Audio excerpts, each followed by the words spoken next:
Hello everyone. I hope you're all doing well. Welcome to a new video. Before we get started, please subscribe to the channel and like the video. Today's topic is: what if Naruto could use the bloodline powers of those who had shunned him? This is the full video, but if you'd like to see a continuation, leave a comment for part 2. Let's get into it. A little boy with dirty blonde hair and bright blue eyes with 3 whiskers on each cheek, covered only in rags, he sat in a corner shivering as the winter snow fell upon him. His slow tiny breaths formed condensation in the air that filled his lungs. There's that boy again sitting there like he owns the place. I don't know why Kimi-sama is allowed to sit here. He even rummages around in the trash as if it were trash. The conversation, that stupid conversation, over and over again he heard those voices talking like that, always full of hate directed at him. He hasn't done anything. Why should he suffer for anything he doesn't know? Haha, what do we have here? A voice spoke that sounded like a dying cat, making the little boy look up and see a small crowd gathered, no more than 4 or 5 it seems.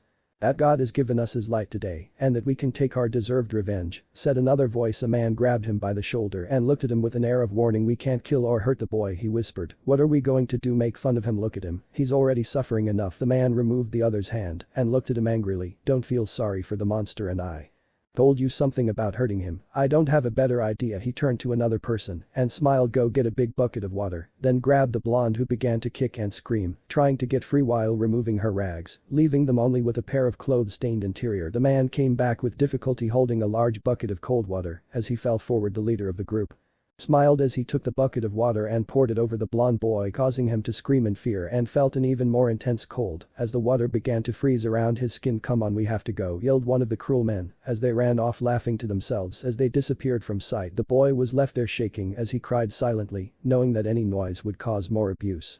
The water on his naked skin froze quickly due to the low temperatures of the winter night, and it was getting colder. It was always like that, but this time it was worse. They had poured water on him, knowing that he would freeze. Then a rather plump lone Akimichi wearing a normal chuni suit approached the boy with disgust in his eyes. What a pathetic sight you are after everything you've done. You deserve this and more. He spat at the boy and began to walk away, only to feel a tug on his pants, and he turned around to see a look full of pleading in the boy's eyes, just begging him to help him let go. The fat man demanded, a hint of fear and panic in his eyes. The boy didn't let go. If anything, his grip on the shinobi's pants only grew tighter. Tears ran down his eyes. Please, the boy whispered, help me. The man's eyes widened before anger clouded everything else in his mind as he forcefully pulled his leg back. I said let go, he basically yelled before kicking the boy in the face, making him fall back into the snow as he felt the cold of said snow run down his back. Piece of trash touching me. The Akimichi began to kick the boy over and over again until the boy was nothing more than a pile on the ground with bruises forming on his body as blood stained the ground. If you ever touch me again, I will kill you. Do you hear me? I will kill you, he screamed before storming off, leaving the boy to die. The taunts, the conversations behind his back, the threatening looks. He could take an occasional punch, sure, but drenching with water while there was a snowstorm and the temperature was below 0 degrees, and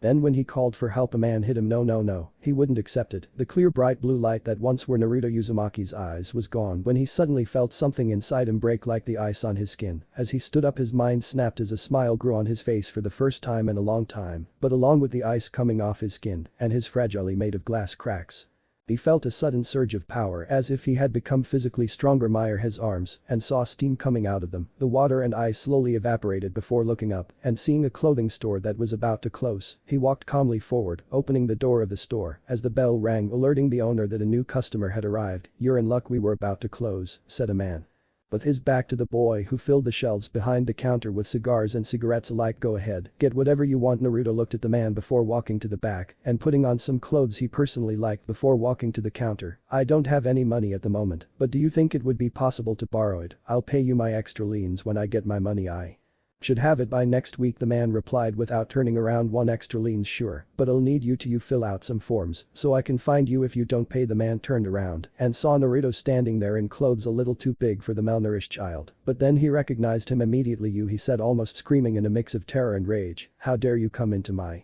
store? Naruto raised an eyebrow, but he knew the man hated him. Everyone except the Hokage, who was too busy to help Naruto, hated him. And where are those clothes? Get out and take them off now. I'll take that as a no, he said. Naruto calmly, I'm leaving. Then thanks for the clothes. Allow you to hate me? Your payment. The man's face twisted into one of rage. His face now looked like a tomato. You little bastard. He yelled as he leapt over the counter and grabbed Naruto by the collar of his new long-sleeved shirt. "If you don't take those clothes off right now, you." Naruto punched him in the stomach hard enough to send the man flying through his own store and crashing into a wall of fixtures. "Keep your filthy hands off me, unless you wanna die," he whispered loud enough to reach the ears of the shop owner who was obviously stunned. Naruto, who was wearing a dark blue long-sleeved shirt with a pair of black pants with several different pockets along the pant legs and a pair of black steel-toed boots, has the strength of an Akimichi. The man muttered in pain before passing out, but Naruto was long gone and couldn't hear. The next day Naruto was strolling through the village. The boy from 6 years old, he was chewing on a piece of poke he had stolen from a vendor who refused to serve him. He heard people talking about him again, talking about the night before he heard that he stole from him. "I broke that man's rib with one punch. A monster like him stealing clothes he shouldn't wear. What a shame." He ignored him as always, but every time he heard a single voice he got angrier by the second. Akage-sama should have executed him a long time ago. Grandpa execute him. That was the straw that broke the camel's back for the blonde. As he stood up,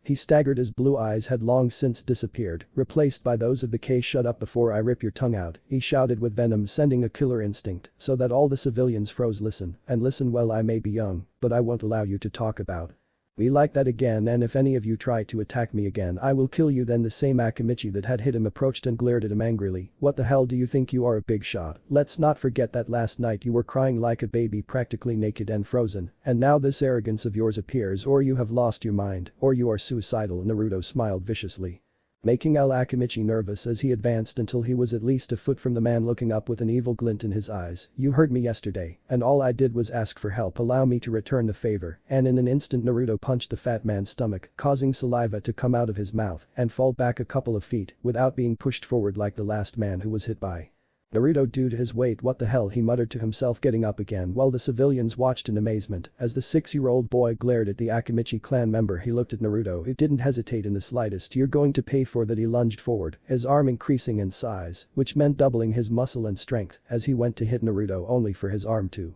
be intercepted by an equally large arm that it belonged to Naruto. As the boy felt his body heat up, a tingling sensation spread throughout his body. What was this? Why had his arm grown? Why did he feel like he was taking the man's power, or was he copying him? "Are you an Akimichi?" Naruto scoffed before his left arm grew as well. "I'm a Sumaki, idiot." He then punched the man again, and this time he sent him flying across the street and into a building, causing dust to erupt from the ground, giving Naruto enough time to escape and gather his thoughts, especially on what had just happened. How was he able on this god's green earth to do what only Akimichi could do? "Sir, here you are," said an Ambu as he held 6-year-old Naruto by the neck as the boy glared at the Ambu who had taken him from his home. "Ah, thank you."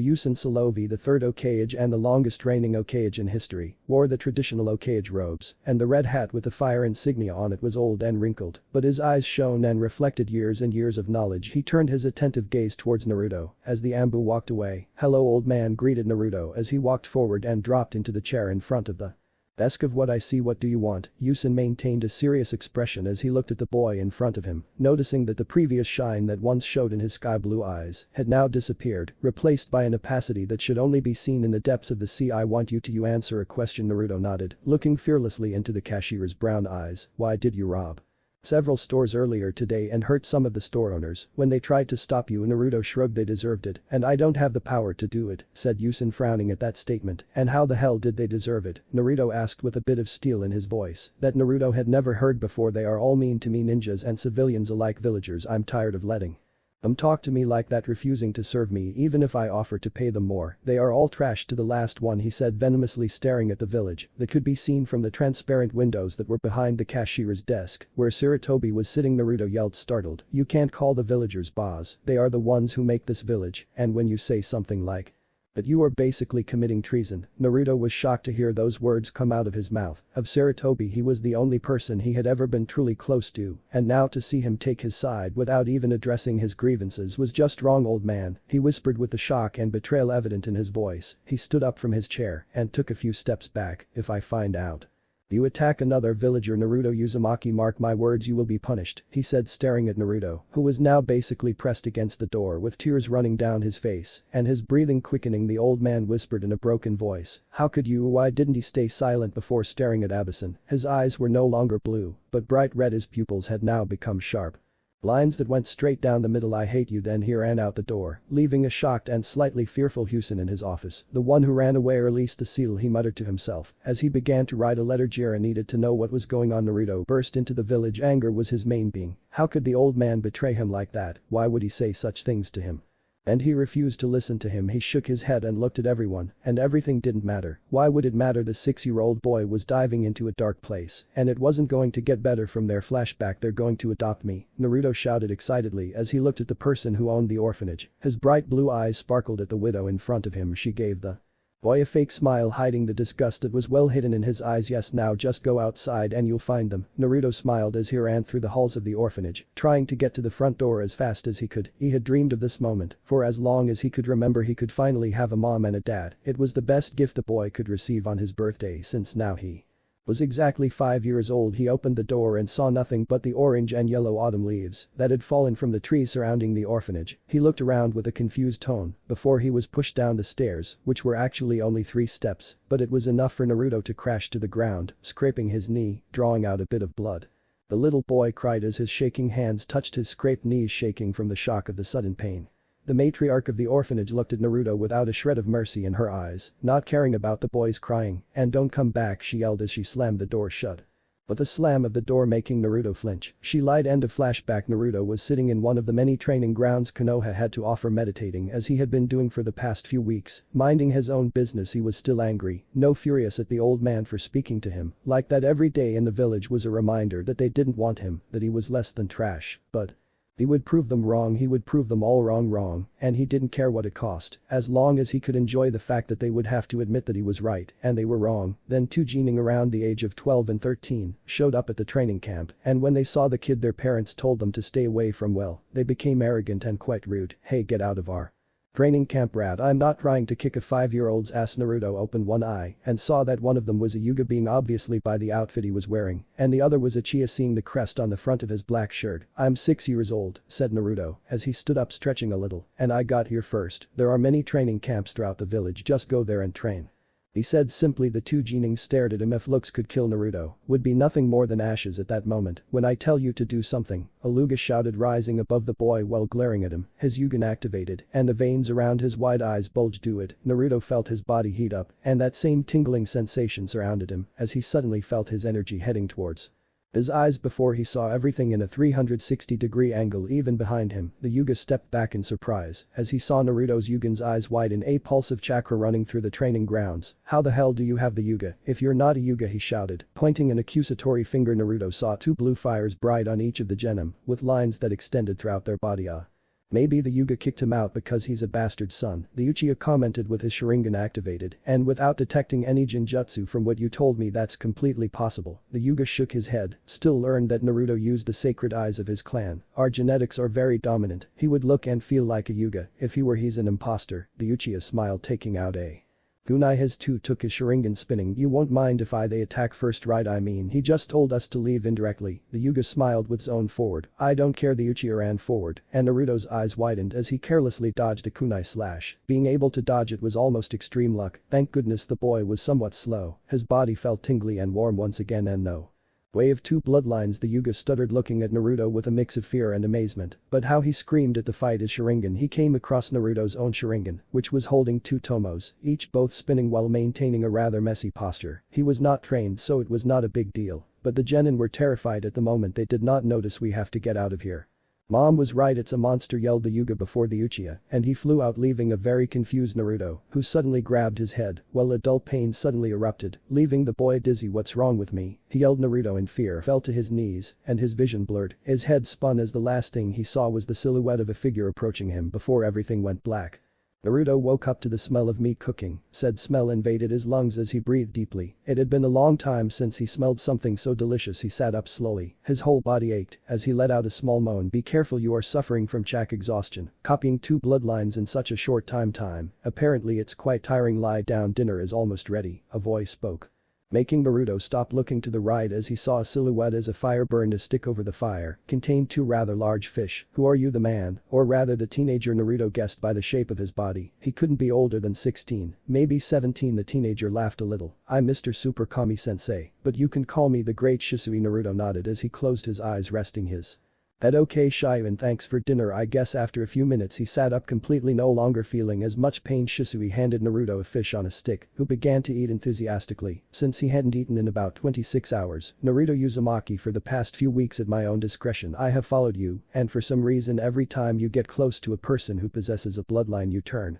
out to copy it, but when you get close to another you basically forget the previous bloodline and adopt that one instead. It's strange, and I was hoping you would explain it to me. Explain Shizu. Naruto raised an eyebrow at Lucia. The look in his eyes held skepticism and a bit of confusion. I'm not sure where you saw this, Shion, but I can't copy bloodlines, whatever that is, and believe me I would explain it to you if I really knew what you were saying. Shisui frowned, but couldn't detect any lies. Naruto started with his Sharingan now active. I want you to look at me and concentrate. Naruto did as he was told, looking at Lucia, before feeling the same warm tingling sensation he had when he fought the Akimichi, and when the Yuga and Uchiha tried to join forces to attack him. In his eyes now there was a pair of Sharingan. Each eye had 3 tomos identical to Shisui's. Shisui was flabbergasted. His rather crazy hypothesis turned out to be correct. Now I'm sure of it. Congratulations Naruto, you have a unique ability, the first of its kind. Apparently you have the ability to copy at least someone's bloodline at a time. Naruto's eyes opened wide. He may not have known what a bloodline was, but it sounded important, and this teen seemed very surprised and impressed with it. So what happens now, he asked the teen, who smiled. Shisui scratched his chin. The smile was still plastered on his face. Now I'm going to study that bloodline of yours. I'll see how far it stretches. In return, I'll train you so you can defend yourself. Naruto's eyes widened as a smile threatened to appear on his cheeks. Someone didn't hate him, he was happy he had a friend. He had no idea what was going to happen to him. Shizu his name was Naruto. The 7-year-old boy was walking towards the training camp. It was almost midnight. The moon was being quite generous with the amount of light that was showing in the night of Konoha, but this night was doomed to be the most tragic thing to happen in the history of Konoha. Sensei called again, this time screaming a little. It has been a year since Shisui took him under his protection. He fed, dressed, trained and taught Naruto many different things too throughout the year, including a bit of Taijutsu and flexibility training, so he could avoid the villagers more easily without getting into trouble with that old man, who claimed to be an Hokage, was like an older brother to the blonder. At least that was what Naruto thought, having no one in his entire life besides the old man who betrayed him and Shisui, so the boy thought it would be for the best, although he kept it to himself. Shisui yelled impatiently. Patience was not something Shisui could teach the blonde, no matter how much he tried. He heard a rustle in the bushes but waited calmly. His master used to do things like this, but the man that emerged wasn't Shisui, it was his best friend Itachi. Naruto had met Itachi a couple of times, and the encounters didn't last more than 5 minutes, but the 13-year-old boy was quite nice. He didn't seem to care about Naruto, which made Naruto like him. Itachi-san, where's Shisui? Then he noticed that Itachi had blood splattered all over his ambu gear, a piece of paper in his right hand, and a crow on his shoulder with a Sharingan in its eye. Naruto began. Itachi, as he approached Naruto to speak, his anxiety made his heart beat 1,000 times an hour. I'm sorry, he said, sounding regretful. Naruto took a step back and walked away from the Uchiha prodigy. What do you mean? He whispered. His heart sank in fear as he saw the sadness in Itachi's eyes. Shisui is dead, and he paused for a moment, pondering whether he should tell the truth or not. No, the truth would be worse than a lie. He had told a lie to Sasuke, and he would also tell Naruto a lie. He steeled his will and activated his Sharingan, towering menacingly over Naruto. I killed Shisui, he whispered. Naruto's eyes widened in horror at that statement. No, Shisui, it couldn't be Shisui, it wasn't him, he wasn't dead, you're lying, he shouted, pointing at Itachi, as tears threatened to spill from his eyes. Seriously? Itachi questioned, his voice devoid of emotion, no more remorse in his tone. He handed Naruto a piece of paper, who took it with trembling hands and started reading. Dear Naruto, if you're reading this, then I'm dead. I wasn't even 18. Well, this letter isn't for that, it's an apology. I'm sorry I can't see you grow stronger. It's every teacher's wish to see their students surpass them. And Naruto, you can surpass me. I believe in you, and I always have. You were like a little brother to me, and I can't believe how attached I've become to you in a year. It's crazy. You better live a long life, or I'll chase you into the sky anyway. Yeah.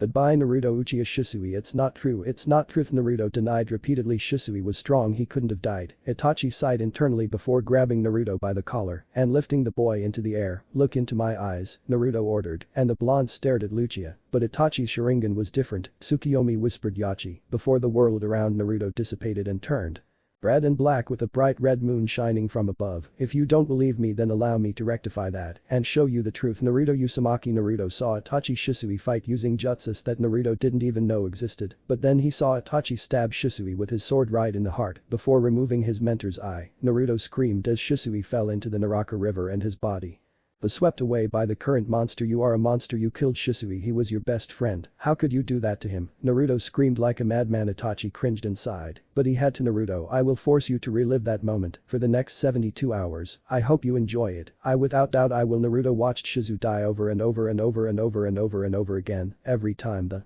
boy screamed at Itachi, sobbing at the sight of his censored and dead. It seemed like an eternity had passed for the boy in front of Itachi, who tried to close his eyes, but suddenly stopped playing. The images of Itachi killing Shisui stopped, and Itachi looked at Naruto before punching the boy in the stomach, causing saliva to run down the boy's throat. You want to kill me, slaughter and torture me, but you're not strong enough, not even close to strong enough, Itachi whispered as Naruto chokes a little, gasping before speaking. Why did you kill Shisui? And Sensei? Itachi raised an eyebrow at the question. Why to test my own limits, of course, you little monster. Naruto's eyes widened at the last word that came out of Itachi's mouth. He was tainted having to deal with someone like you, Jinchuriki, the container of the nine-tailed fox. That's why the villagers, they hate you. That's why everyone hates you. I killed Shisui. And because he was tainted by you, his own curiosity led to his downfall with you. I wasn't studying your cursed bloodline. I was studying the nine-tailed fox in its natural habitat. Let me tell you a little secret. Itachi leaned down next to Naruto's ear, whose blood was pumping in the Genjutsu world. Fear and understanding spreading throughout his body. Shisui is the only person who ever truly cared about you, and you are the cause of his death. Naruto's eyes, they opened as terror gripped his heart and squeezed it, crushing it as it broke into a million pieces. Shut up, Naruto whispered. Shut up. Itachi raised an eyebrow again. The truth is ugly. No, he whispered. You can't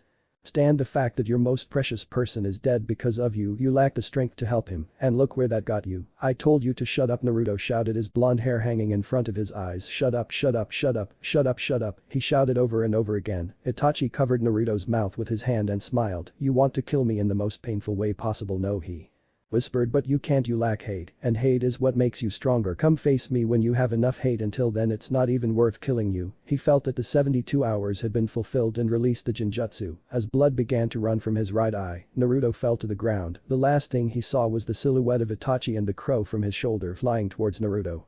An abnormal Sharingan eye in its socket. Everything went black. Naruto woke up with a scratchy feeling in his throat as his dull blue eyes took in the area around him. He was still in the training camp, but Itachi was nowhere to be seen. He was the Jinchuriki of the Nine Tails. That was why everyone hated him. They saw him as the Jinchuriki of the Nine Tails, and Itachi, who he thought was different, was actually no different at all. It was his fault. Shisui was dead. To say he was angry would be an understatement. He would kill Itachi Uchiha if it was the last thing Naruto did. Walk through the village with a heavy gait and a desire for revenge. He ignored the usual conversations and whispers. As Shisui had taught him, he walked straight to the library, basically throwing open the door as he approached the head librarian and looked her straight in the eyes. I need a book that talks about Jinchuriki, he said bluntly. The librarian rolled her eyes, but gave him a sickly smile. Those are only for shinobi, the Ento, she said, she giving him another fake smile. Naruto looked at her, narrowing his eyes. He wasn't asking, he said with a somber tone. Now give me a book on Jinchuriki before I destroy this place. Looking for it, and I can do a lot of things in 2 minutes. The librarian stared at the boy, but she gave up as her shoulders slumped to the sides. Follow me, he followed her. To what a surprise, the civilian section of the books, and she or a book titled The Basic Knowledge of the Jinchuriki and Their Demons. It wasn't that difficult, no, he said in a somber tone, scaring the librarian even more as he walked away from the blonde. Naruto opened the book and began to read, finding out more about the word Jinchuriki and what it really meant to be one. A couple of hours later, the blonde closed the book, satisfied that he had sat through the entire reading without anyone bothering him or losing his concentration. He had learned a lot. He walked up to the reception desk and dropped the book on the desk. Surprising the library. If I need more information, I'll be back here. Try not to block me from entering again, or it'll get unpleasant to say the least. And with that the blonde left, leaving a very disturbed librarian walking down the street. Naruto didn't know what to do with his newly acquired knowledge, what he could do with it. Basically everyone already knew about his condition. If Itachi was telling the truth, which was very likely, he had no reason to lie. He heard the murmur again, but this time it was filled with more malice and hatred. Itachi killed the entire Uchi clan, as well as his little brother. I heard that the brat influenced him and drove him mad with rage. 18. That little monster weakened Konoha again. This time it will be more permanent than last time. Demon Clan Slayer monster. I heard he killed his own sensei Shizuyoshi in cold blood. Naruto's anger and rage took over him at that last statement as he turned and caught the perpetrator who said those vile words and grabbed him by the shirt and sank his elongated teeth into his neck, killing the man on the spot. You're a piece of shit, Naruto spat. How you dare accuse me of killing my most precious person, he screamed.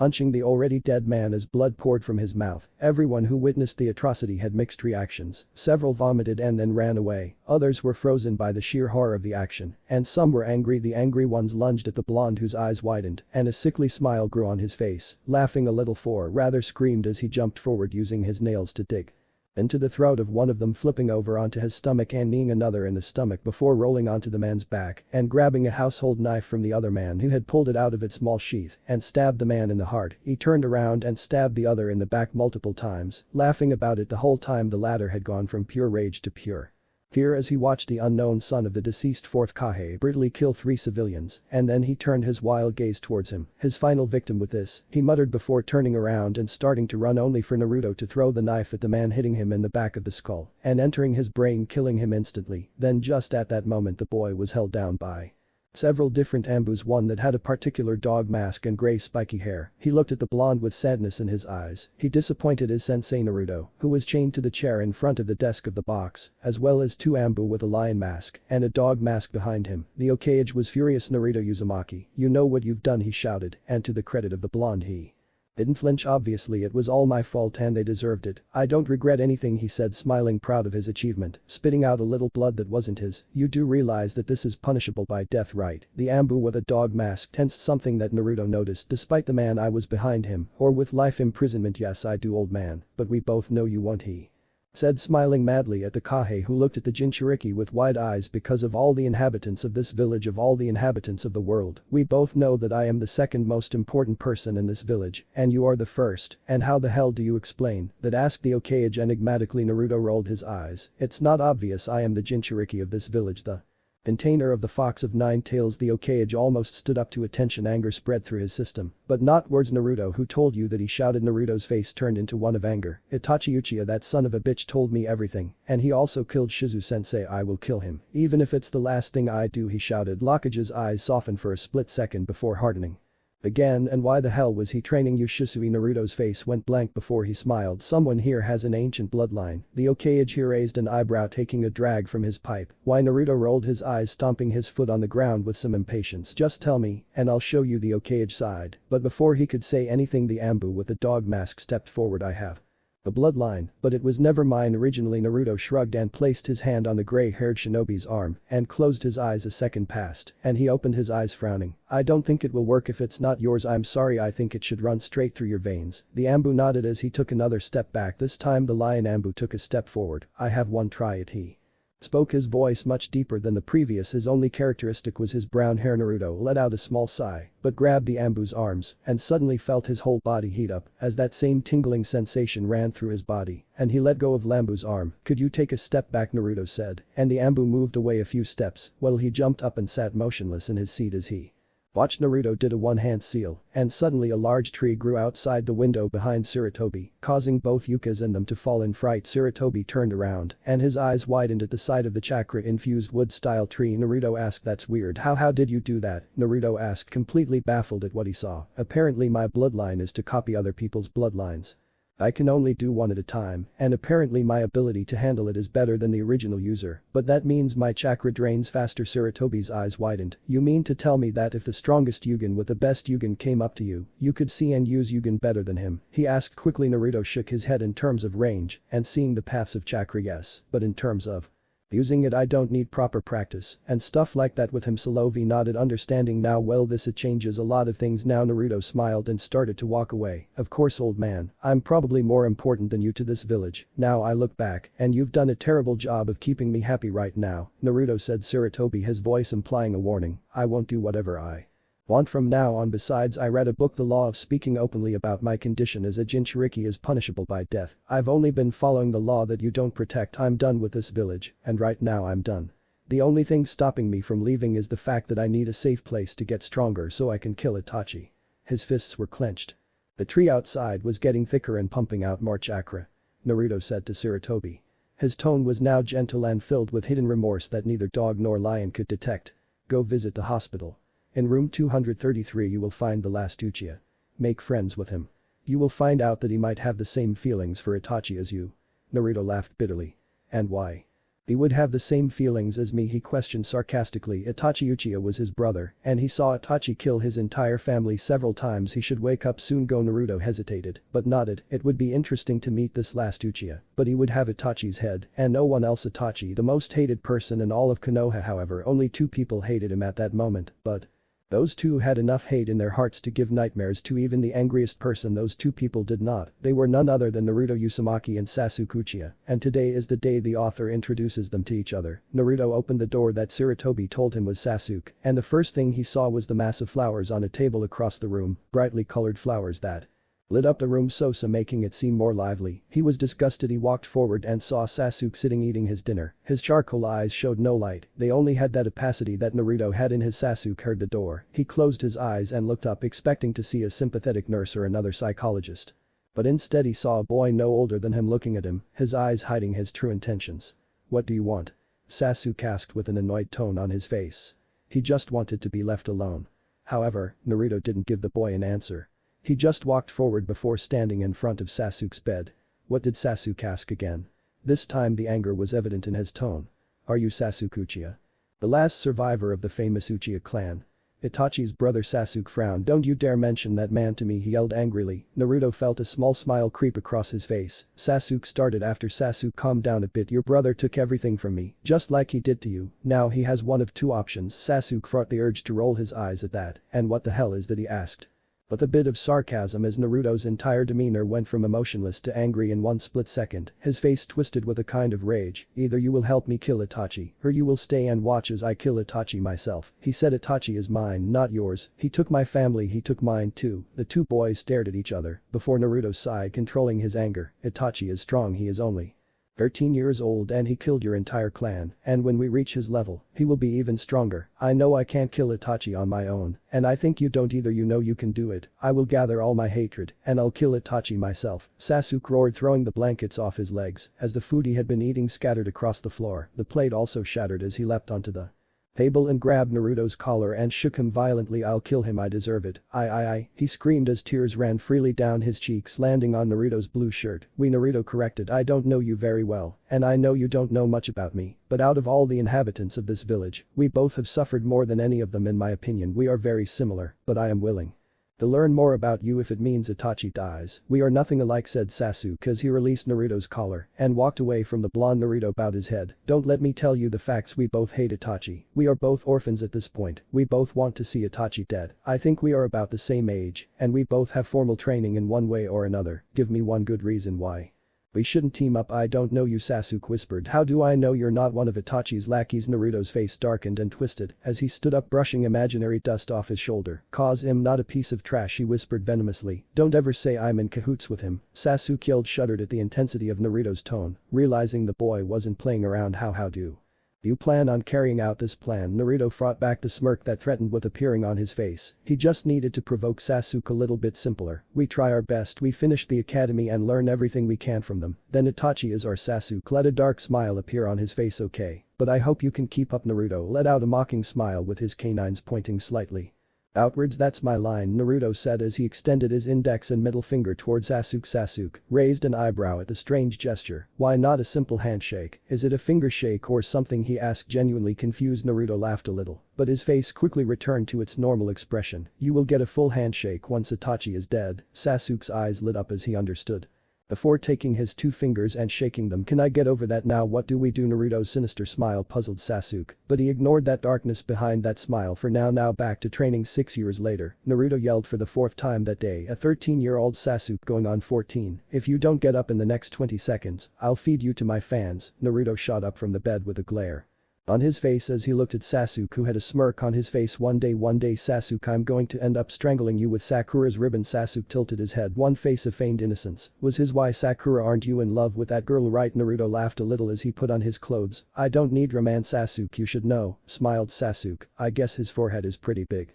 Anyway, he fell silent. His smile turned into a devilish grin when he saw Naruto's eye twitch a little. "It's not big. It's normal." He looked at Sasuke as he put on his shoes. "Besides, who are you to talk? The back of your hair looks like a duck's butt." Sasuke stammered a little, but settled for staring at the blonde. "At least, I don't have the name of any Raymond Touche stuff," Naruto replied quickly while Hatching the apples that Sasuke threw at him as usual. Let's go, it's our last day, and I don't want to be late, so I can take my eye off Misuki one last time. He is our sensei, Naruto scolded him. Sasuke lightly. Naruto rolled his eyes. The only thing that sensei of ours has taught me is that he is just like any other ignorant piece of trash in this village. At least Iruka stopped that habit after our third year. Sasuke nodded yes. Sasuke knew about the 9 tails in Naruto's stomach, and neither did he. What mattered particularly to him was just another weapon to use to help the two of them kill that bastard for 6 years. Whether they admitted it or not, the two boys were close, some might even call them brothers if you didn't know them better by the way they talked and acted around each other. The two boys quickly ran across the rooftops of the many houses and shops that made up the Konoha, not wanting to have to deal with the many civilians the boys despised so much. Sasuke hated them for treating Naruto the way he did. They did to treat him like royalty, and by trying to give him everything he would earn his strength. He would not accept handouts. That was not the Uchiha way. He would not be like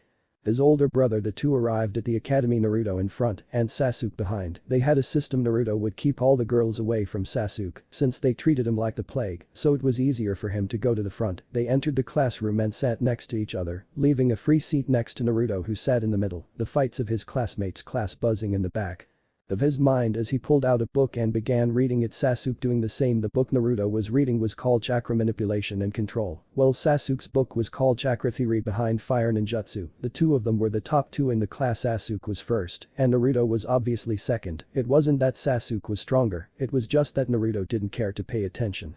When it came to lessons that didn't involve wars nor anything about being a ninja, he was interested in fights like the 4th Kage against the 9 tails, or how the 4th decimated an entire army sent by Iwai Solo. But his favorite fight/battle of all time was as Sarama vs Madara. Those two were rumored to be the strongest shinobi of all time, and the 4th is in 3rd place with Asama's infamous wood style and Madara's eye prowess. The two were nearly unstoppable as a team, and when they fought it was rumored that they created the waterfall, which is now called the Valley of the End. Very well, class, said Iruka, clapping, bringing Naruto out of his thoughts and putting order in the class. As everyone knows, today is officially his last day at the academy, but first, as you know, is the final exam. The Gruer students, but they let Iruka continue talking, and as yesterday we did the exam with paper and pencil, today we will only talk about the 3 jutsu that they taught you during your stay here: the cloning jutsu, the transformation jutsu, and the substitution jutsu. It took everyone about an hour to complete the test. Most of them passed rather than failed, including Naruto and Sasuke, who had mastered those 3 jutsu 2 years prior. I'm glad to finally be able to say that you are all genin of Konoha. Now serve your village well, and let the will of fire shine brightly, Iruka shouted happily as everyone applauded. Now for the exciting part: team announcements. The scar-nosed man began listing teams, to which Naruto paid no attention until she heard her name.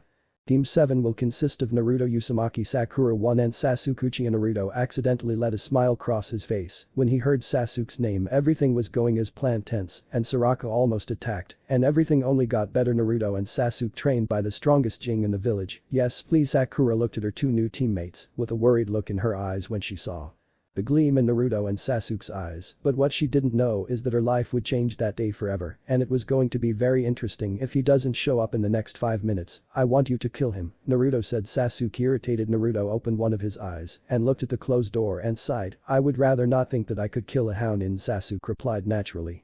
Besides, I think I've already met this one before. They had been waiting for 3 hours, and surprisingly Sasuke was the only one who showed his irritation at the whole situation. Sakura was sitting on Iruka's desk swinging her feet carelessly. As she looked out the window, she ignored when Sasuke asked Naruto to consider killing his new sensei, but found it somewhat amusing. She had lost her crush on Lucci a year or 2 ago, realizing that he wouldn't give her a minute of his time, or any girl for that matter, and Naruto being cute was no different. She had bad vibes about both of them, but kept her feelings to herself. Her mother always told her to never judge a book by its cover, but by the pages that made it up, and now that her 2 best friends were on the same team as her, she would soon be able to read those pages. To say she was nervous would be an understatement, as she thought she didn't notice the little glances Naruto gave her every few minutes. The boy tried to look almost everywhere, but at her. It wasn't that he was attracted to the pink-haired girl, it was just that she seemed familiar, as if he had seen her before, but he couldn't figure out where she was from. Maybe he saw her on the street or something she didn't know, but he would find out. The nagging feeling of familiarity was getting annoying. Then the door opened, revealing a man with gray hair combed to the side, hanging lazily in the air. He had dark eyes and a mask covering most of his face. He was wearing the basic Jounin attire that most Jounin wore, except for a select few. Sorry I was late, I had to help an old lady carry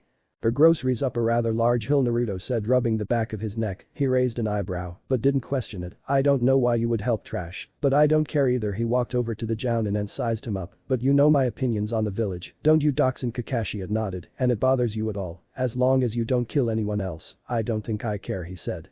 Simply, but that statement made Sakura's eyes widen. Someone else whispered loud enough for everyone in the room to hear, making the whisper irrelevant. Naruto rolled his eyes and looked at the girl, his eyes filled with total concern. "Just hate and rage? Yes, I killed some people, well, a lot. Actually, well." He looked at Kakashi. "You've killed people before, what does 13 count as a lot?" Kakashi looked at his Sensei's son and with regret and sadness, "A veteran shinobi, not a rookie genie." "Yes, Naruto." Then he turned his attention back to Sakura. "Then yes, a lot got in my way, and they decided that trying to anger the Jinchuriki of their village was a good idea. Now they are 2 meters underground." Sakura looked at Naruto with a horrified expression plastered on her face. "Naruto," said Kakashi in a warning tone. Naruto looked at Kakashi. "It doesn't matter anymore. Practically everyone in the village knows it. She might as well know she has the right to be my teammate." "No." Sakura's emerald eyes widened as Naruto removed his blue shirt, revealing the normal body of a fit 13-year-old boy. His fingertips glowed blue with chakra as he planted his fingers on his stomach, revealing black marks on his stomach. "A tattoo," she said,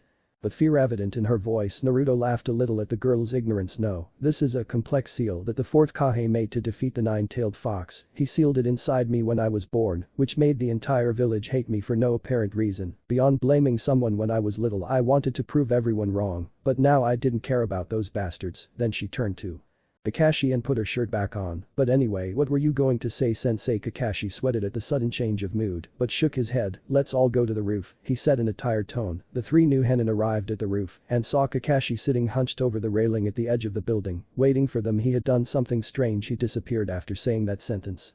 The 3 genin sat on the small steps that were on the roof at a respective distance between Naruto and Sasuke. The practical brothers wore mocking smiles as they looked at Kakashi to use it as her stepping stone to power. However, Sakura had distanced herself as much as she could from the blonde-haired shinobi. Fear still held her heart in its clutches, something that didn't escape Kakashi. He sighed internally, knowing he would have to fix that soon. "Okay, how about we get to know each other?" Kakashi said and looked at Sakura. "How about you go first?" Sakura seemed lost at hearing him tell her to go first, but quickly changed her mind. "How about you go first, sensei, to show us how it's done?" suggested. Kakashi sighed, but nodded anyway. "Okay, my name is Kakashi Attack. I have my likes and dislikes, my hobbies. I don't really have any, to be frank. My dream, I guess I never thought about it." He looked at Sakura again. "Now it's your turn." Sakura bristled at the lack of a real answer from the man, but sighed in acceptance. "My name is Sakura Runo. I like studying, hanging out with my friends, and I guess ramen too." Naruto's eyebrow arched at that last part, but he bit his tongue. "Not really, I don't dislike anything too much besides the basic things like bullying and such. My hobbies? I don't have any of those yet. My dream?" He paused, frowning. "Well, I don't have that either. But I want to make my parents proud." "So sure." Kakashi felt pretty good. "And now what about you, Sasuke?" Sasuke sighed. But he started anyway. "My name is Sasuke Uchiha. I like tomatoes. Training and kicking Naruto's ass. In the training sessions we have." Naruto threw a small rock at Lucia, who dodged it with a smile on her face.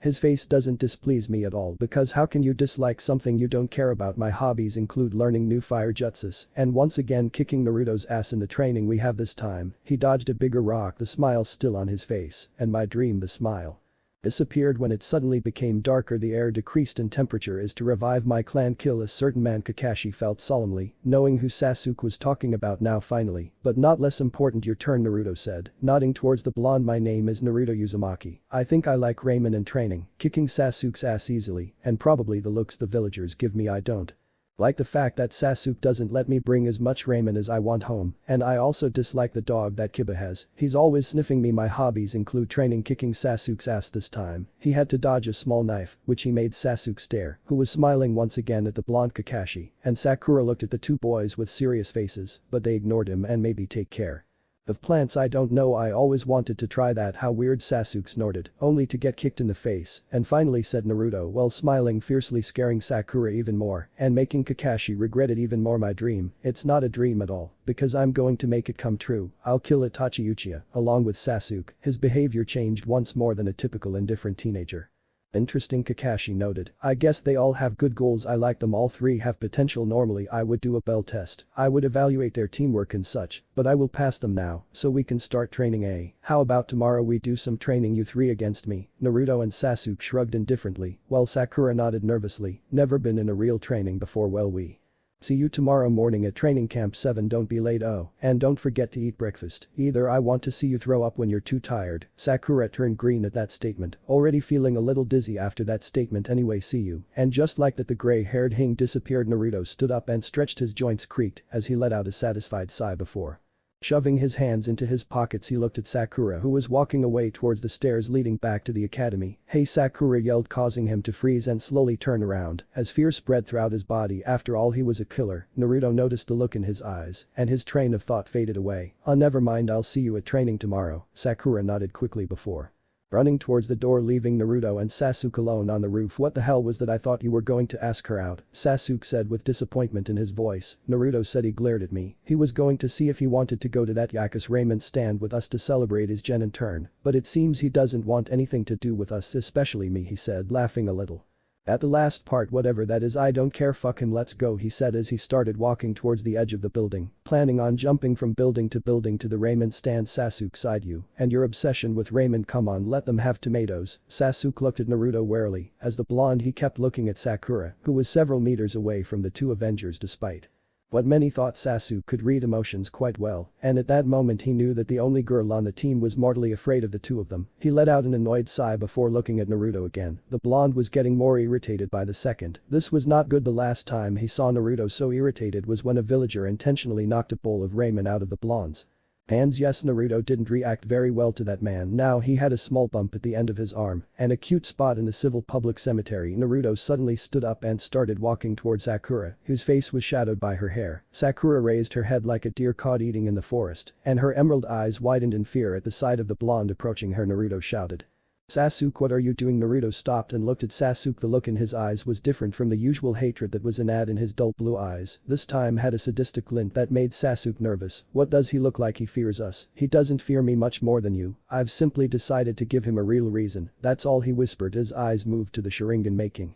Sasuke close his eyes. When did you copy it? Naruto waved his hand in the air. It's not important. Let's just say it was a long time ago when SH was still around. He turned to Sakura, the three-tome Sharingan spinning slightly as the world around him, all around it, was turning black, leaving only those two. I think that's enough. Naruto. Kakashi's voice resonated, putting his hand on Naruto's shoulder. His grip strong but not enough to hurt the blonde. He was just going to scare her a little, so she'd have a decent reason to be afraid of me. He muttered more to himself than Kakashi, removing his hand from her shoulder. I think proudly admitting to killing more than 5 people is a good reason to be afraid of someone. Naruto. Kakashi scolded lazily, though his mind was racing. Naruto was lying. He was really going to kill Sakura. He wouldn't put him above the blonde, but a part of him didn't want to believe that Naruto had no qualms about his teammates dying. On the other hand, at one point, Kakashi didn't have it either, but he wouldn't intentionally kill his own teammate. They deserved it, he whispered venomously. How they deserved it? Sakura screamed. Her previous anger had almost been forgotten and was replaced by overwhelming fury, like someone deserves death. I've heard rumors, and yesterday you confirmed them. You killed the woman who runs the orphanage in cold blood. No, they didn't deserve to die, just because you saw that it suited you. Monster. Kakashi's eyes widened at the outburst as he suddenly closed his book and put it in his pocket, ready to act at any moment. Yes, I killed that bitch in cold blood, Naruto said with his hair covering his eyes. On the other hand, when someone lies saying that they have adopted you and throws you out of an orphanage for no reason other than having a demon in their guts without repercussions, it's wrong in my opinion. They say you kill your own sensei. That's true too. This time Kakashi and Sasuke had to hold back the blonde, who was practically foaming at the mouth as he cursed Sakura using every word he could. How dare you accuse me of that? How dare you? How dare you? He yelled, his Sharingan spinning wildly as he stared at Sakura. I killed the ones who accused me of that. I killed the ones who accused me of killing my most precious person. You're all ignorant trash who think that belittling a 7-year-old is fucking funny. Tears flowed freely from her eyes, shocking Sasuke to the core as he had never seen Naruto cry before. Sakura yelled Kakashi. His voice was no longer lazy, but that of a veteran and hardened jounin. In what reality do monsters shed tears? He said sternly. Naruto lowered his head as tears flowed from his eyes and fell to the ground. Sakura saw the tears and took a step back. Sasuke stared at the deed. Don't talk about things you don't You know, he said dangerously. I'm sorry, he whispered as his own tears threatened to spill. I'm not. Ignorance is bliss in a world full of garbage that can't be filtered or cleaned, Naruto said grimly as Kakashi and Sasuke let go of him. He stood up wiping the imaginary dirt off his shoulder. As with practice, let's go ahead and do some missions, he said, only for Kakashi to shake his head no like. I said let's do some team training. Naruto rolled his eyes, but he pulled out a kunai, twirling it around his finger before holding it in a reverse grip. Whatever you want, dog, and sensei, or lightly, all the bad mood that was in him seemed to have disappeared as he stretched a little, cracking his back. I need to relieve some stress anyway. Sasuke is not up to par anymore, Sasuke screamed, but he had a playful smile on his face as he also held a kunai in his hand, ready to attack Kakashi at any moment. Sorry Naruto, but I'm pretty sure that's not a proper grammar you just used, said Kakashi as he felt his knuckles crack as he pushed them. I think I need to relieve some stress too. I guess I can use them as a punching bag for now, before I get to Zuma. What are you talking about, Kakashi-sensei asked Sakura as she also held a pune in her hand. What a stress, Kakashi smiled. Well, I have to take care of you three as a genin team, and that's quite stressful with you three always arguing. Calling all that an argument was the ultimate understatement. Big story, as if Naruto had been told he was just unkind in the village, or that Sasuke had lost a family member. Big understatement, and let's get started.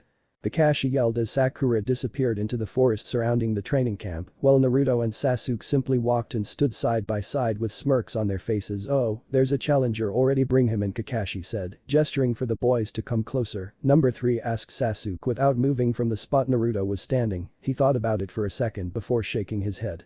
No, he's a Jounin, not a clone with over half my chakra. I'd say number 27 would be our best bet. Sasuke frowned, but nodded. I hate it when you're right, he muttered before the two charged in ready to fight, and the fight had just begun. He kicked our asses, Sasuke muttered as he kicked a rock across the street as the duo walked home. Yeah, he is a Jounin after all, they're supposed to be the strongest.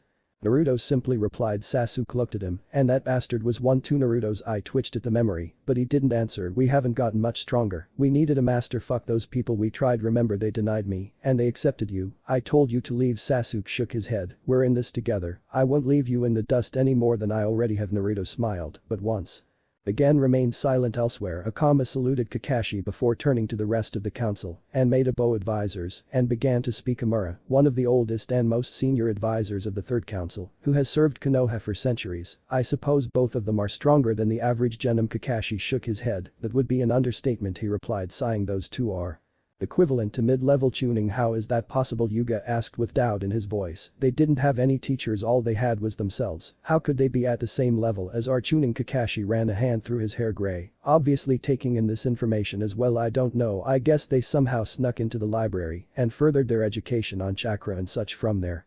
And then delved deeper into the jutsus and personal studies of the Uchiha clan. One or was formed in Tsum, and new 6 mouths understanding arose from the rest of the council. I didn't think about that either. Those brats are really cunning, he muttered. But I can tell you're holding back. Kakashi-san, tell us what's on your mind, he said quietly, making it seem like he wasn't. It was an order, but in reality it was. Kakashi seemed very reluctant to speak, but sighed in resignation. They seemed disappointed. What do you mean disappointed? Danzo, another old man who served on the same team as Sarutobi, the other student of Twarenhu, seemed unhappy with his progress. I think they were comparing themselves to me and then to Itachi. He had been an Ambu at his age, Yusin sighed, filling his pipe with tobacco.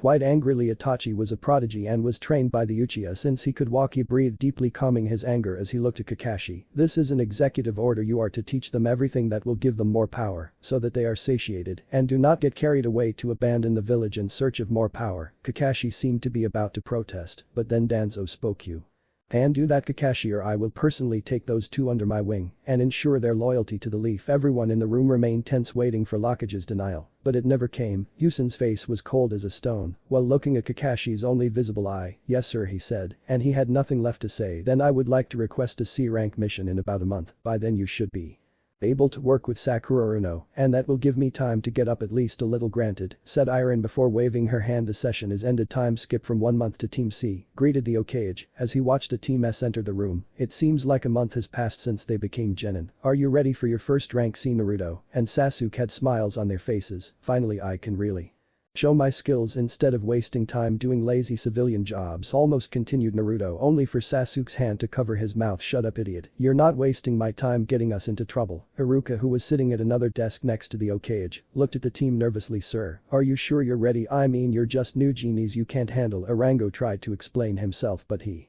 Felt a massive amount of killing intent coming from the two Avengers who were staring at him. I think my genin are more than capable of handling a C-rank Iruka, Kakashi said, a little annoyed because Chunin was questioning Hokage's judgment and his own as well, but Yuka started to protest, but Kakashi cut him off before he could speak. I want you to know that both Naruto and Sasuke can possibly. Even Sakura could beat you, the first two would beat you pretty good. Sakura's eyes widened at her sensei's indirect praise as a slight pink blush appeared on her face. Don't be ridiculous, Kakashi replied Iruka with anger on his face. I'm a Chunin for a reason, no matter how he did. One Yusa for a second, searching for an appropriate response, before continuing. These two are very talented, they couldn't beat me even if I tried my hardest. Kakashi's eyes sparkled, and when Yusen saw this a drop of sweat formed on his forehead. Well then it seems that we have come to an argument, the old man said, before lightly raising his finger pointing at the ambu in the corner of the room. Well, I have a proposition for you. How about you fight Sasuke and Naruto to end this stupid argument? Iruka looked alarmed. Akage-sama can't be serious. Even two rookie genin can't take on an experienced Chunin. Yusen was about to speak, but Naruto immediately spoke up. Shut your mouth, the scarred face said in a gloomy tone. Sasuke could kick your ass with relative ease and I'm stronger than him. He received a small kick to the shin of Sasuke, but he returned a kick without missing a beat, so imagine what I can do to you. He smiled, his eyes were wider than normal, which made Iruka nervous. Lord is him, not Iruka, I'm Naruto Uzumaki. Nobody else, said the Hokage seriously. Naruto's smile only grew bigger. They thought I was the damn Nine Tails, how pathetic are you? Nobody, and their unfounded fears continued speaking. I will defeat you here, and now without even acting like a trained Jinchuriki. I will defeat you with my own power, and no one else's, you arrogant brat, yelled Iruka as he slammed his hand on the desk quite hard. The loud bang echoed throughout the room. You have no real formal training, and to think that you and take on someone like me is utterly ridiculous, and so far it has only angered everyone. Iruka was about to continue, but suddenly he felt a hand squeeze his fists tightly, quite a bit of force on the neck, restricting any airflow that tried to enter his lungs. But the one who had the hand on Iruka's neck was not Naruto, but Sasuke. Iruka whispered Naruto dangerously, you are entering a territory that is none of your concern, Sasuke, and I have trained very hard to get where you are. I am glad that you think that we are not strong enough to face you, because as long as you have that incompetent arrogance of yours you will always lose. But let me tell you this, Iruka was turning purple from lack of oxygen, but no one in the room made way for Sasuke to let go. The moment you say anything about how you are superior to us in skill, I will make you wish the old man had made us fight you, because if you brag anymore I will kill you. Iruka felt the blood drain from his body. Okay, there was no doubt anymore, this boy was stronger than him, much stronger, Kakashi said, as soon as Sasuke let go of Iruka, letting the man breathe once more. Let's make this rank work, boys, let's wait. A lot of experience, said Yusen.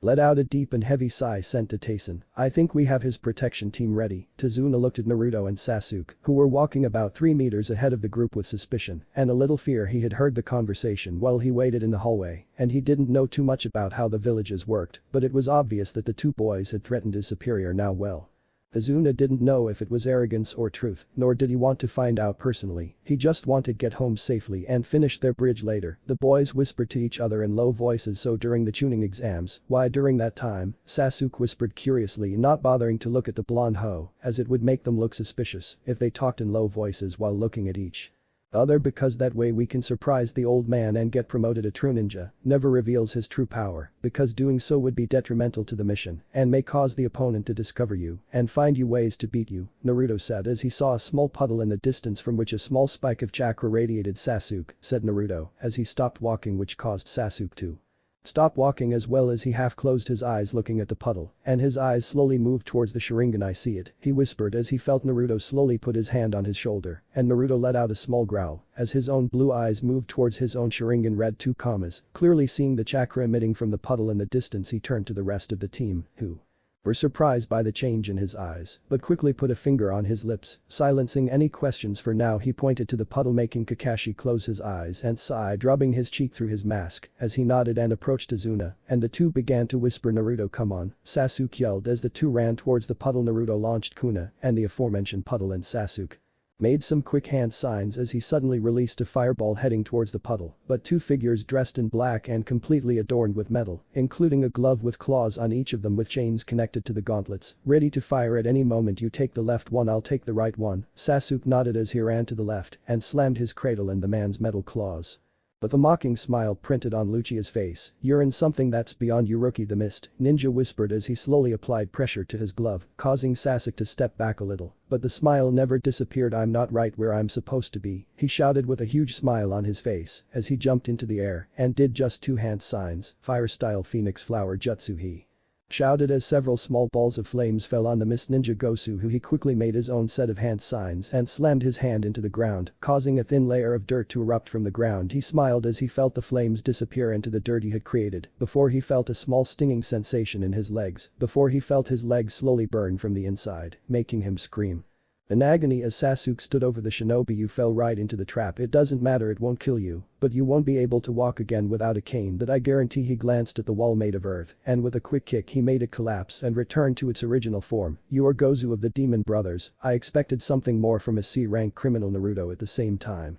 Naruto jumped into the air, spinning a little while throwing several kunai of different colors towards the shinobi of the mist Maizu. The kunai missed their target each time, which made Maizu laugh a little. "You got lost, brat, again. You are just a gening," she yelled as she ran forward, only for an orange to suddenly start glowing it, which made his eyes widen. "He didn't miss you, piece of trash," Naruto muttered with a sadistic smile on his face as all the colored case suddenly formed a formation around Maizu before an explosion spread through the air. Naruto smirked as he began to walk away, only to hear a scream of anger and pain. He turned around and saw Maizu attacking him. He came face to face with the clawed man and kicked him in the tulos, causing the man to fall to the ground in pain with his clawed hand on the ground. As with his other hand, he took care of his precious parts. Now hurt. Naruto pinned Maizu's hand into the ground before wrapping his legs around the man's neck and spinning sharply, snapping Maizu's neck as a loud audible crack sounded all the way, making everyone look at Naruto in surprise. Naruto stood up, dusting himself off as he kicked Maizu's head one last time before putting his hands in his pockets and walking towards Sasuke, who had one foot on Gosu's back, who was still he was moaning in pain. "What is this piece of shit still doing?" Sasuke asked Naruto, squinting at his Uchiha friend questioningly. Sasuke replied simply. Naruto shook his head. "No need, it's obvious he was here for the old man." He pulled out a cradle and walked over, only for Kakashi to put a hand on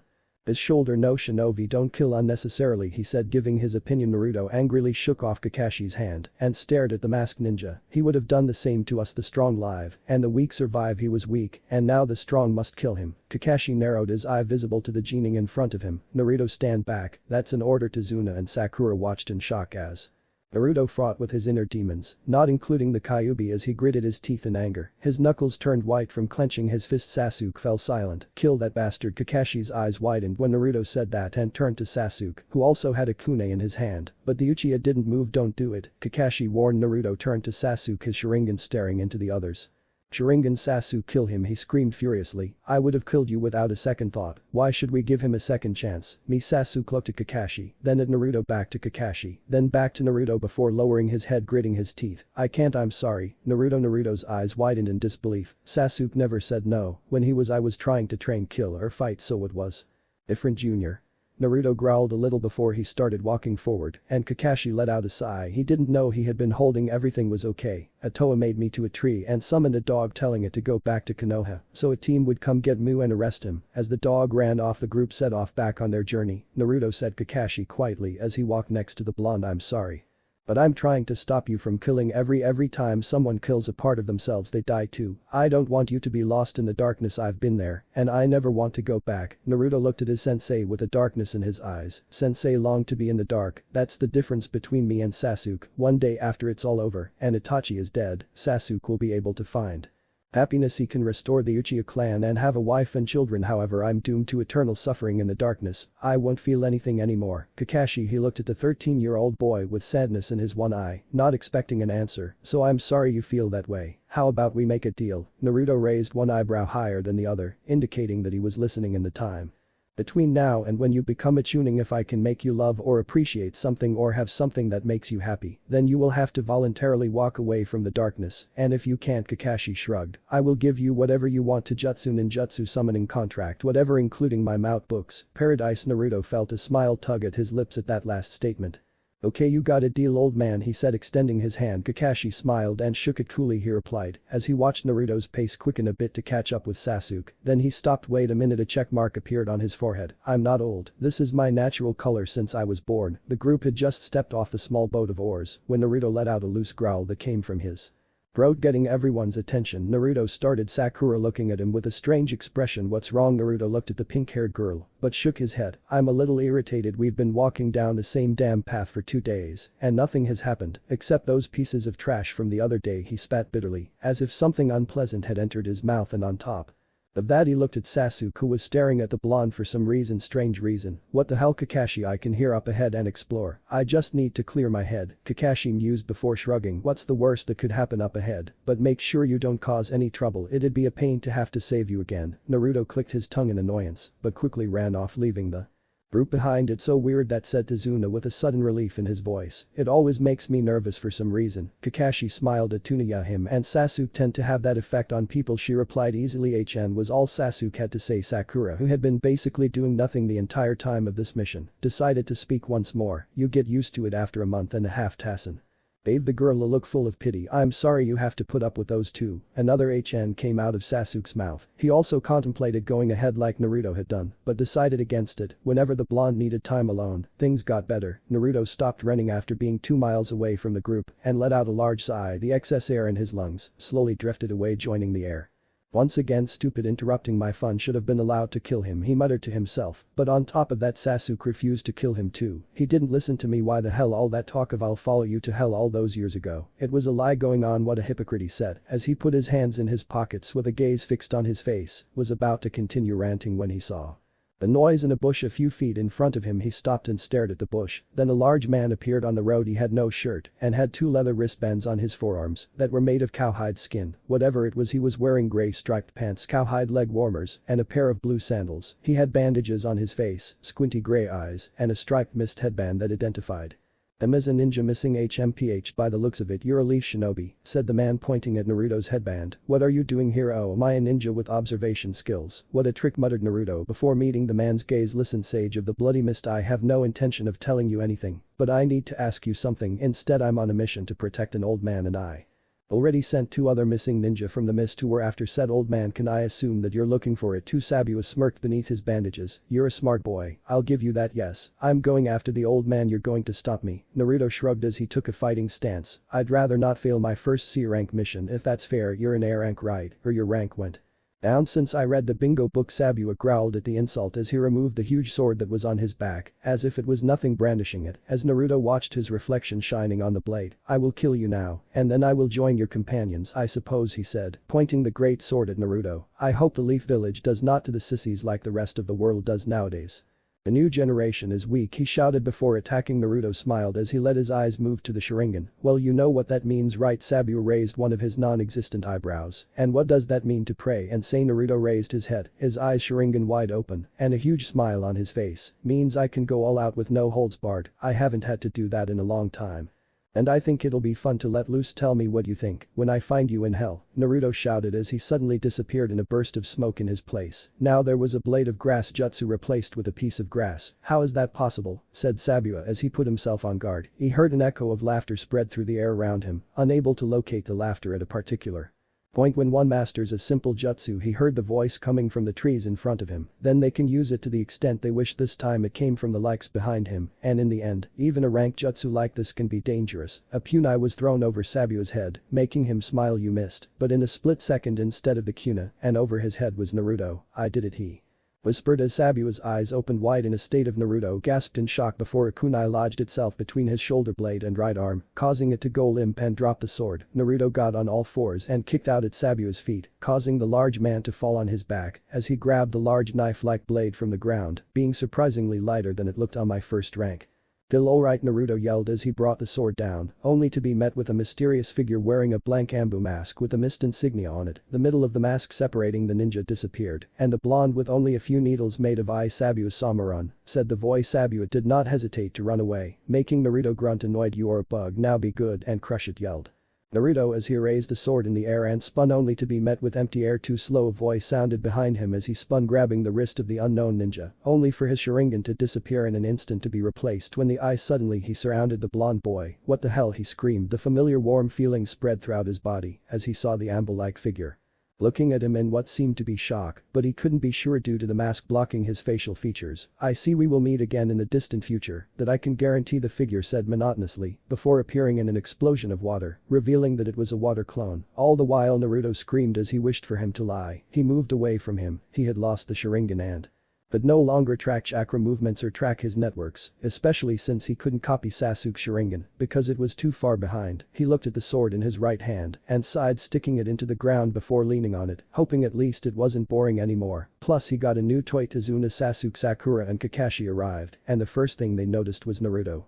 leaning on a rather long sword, one that Kakashi had recognized as one of the 7 swords of the hidden mist. "Where did you get that, Naruto?" he said, his tone full of concern as he noticed fresh blood on the Genin Sabu's hand. "Sam Mamachi is weak," he said. "All I used was a kunai, a blade of grass, and the replacement jutsu." "Naruto, that's unbelievable," said Kakashi in a bewildered tone. "Even I would have had trouble with him and you beat him." He looked around a bit and saw nothing, but instead of him voicing his question, Sakura spoke. "You killed him." She was torn on how to feel. The ninja missing would have been a big problem if he wasn't dead, but he also didn't want people to die unnecessarily. Naruto shook his head. "I didn't hurt him badly, he also has help, and they have a bloodline." Sasuke raised an eyebrow, which Naruto sighed as he raised his palm in the air. His eyes suddenly spread in the air, which was getting colder by the second. "It seems we have an ice wielder helping our renegade ninja," he spoke in a bored tone before looking at Tazuna. "But I also have a new toy, and I'd love to get this silly trip over with. You know we have to walk all the way back, right?" Kakashi said quietly. Naruto's eyes widened before he cursed. "I hate walking," he muttered before the great sword pulled out a scroll and sealed it inside it. "Whatever, let's go." "You'd think I'd be the one to say that," Kakashi commented. They arrived at Tazuna's house, who had offered them to stay in the 2 guest rooms, an offer they gladly accepted. They were now eating at the table discussing their plans. "I say we don't give them a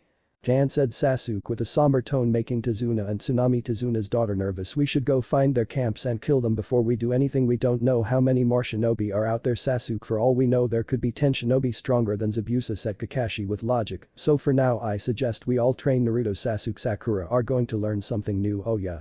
Naruto got excited for the first time that night. "And what is that?" "Maybe it's something I can use in the future," he said with an annoyed tone. "You've been quiet all night, and then you talk when we're going to learn something, and you already spit." Sasuke snapped, staring at Naruto, who only gave him a contemptuous look, but inside he was furious. "Where was your contribution in general attacking Sabu's camp and his friend, or maybe relocating Tazuna and his family to a safer part? It's going to be shadow clones to help build the bridge, huh? Why didn't you speak up when it came to that?" Kakashi and Sakura looked at the two. The first had the feeling that this was something deeper than just Sasuke not killing one of the Mist brothers, and the second that she was nervous that her 2 teammates would end up fighting inside the house and destroying it. "You want my opinion on the whole situation, huh?" Naruto said, taking one of his chopsticks and stabbing the piece of meat on his plate. "I say let's go to the source of all our problems. Get the cat out. He's just a man. What can he do?" he said simply. He was about to continue as a child's voice rose through the air. "You can't beat Gato," yelled the boy. "Is invincible. He will kill them all," he said, pointing directly at Naruto, who raised an eyebrow. Yari scolded her. "Tsunami, don't yell at our guests. Where are your manners?" "Well," Naruto began, his blue eyes fixed on the dark brown ones of Inari's cousins, "we won't do it, but if we do, what will happen to you? Do you think Gato is going to let Tazuna's family get away with it? Let me tell you what will happen if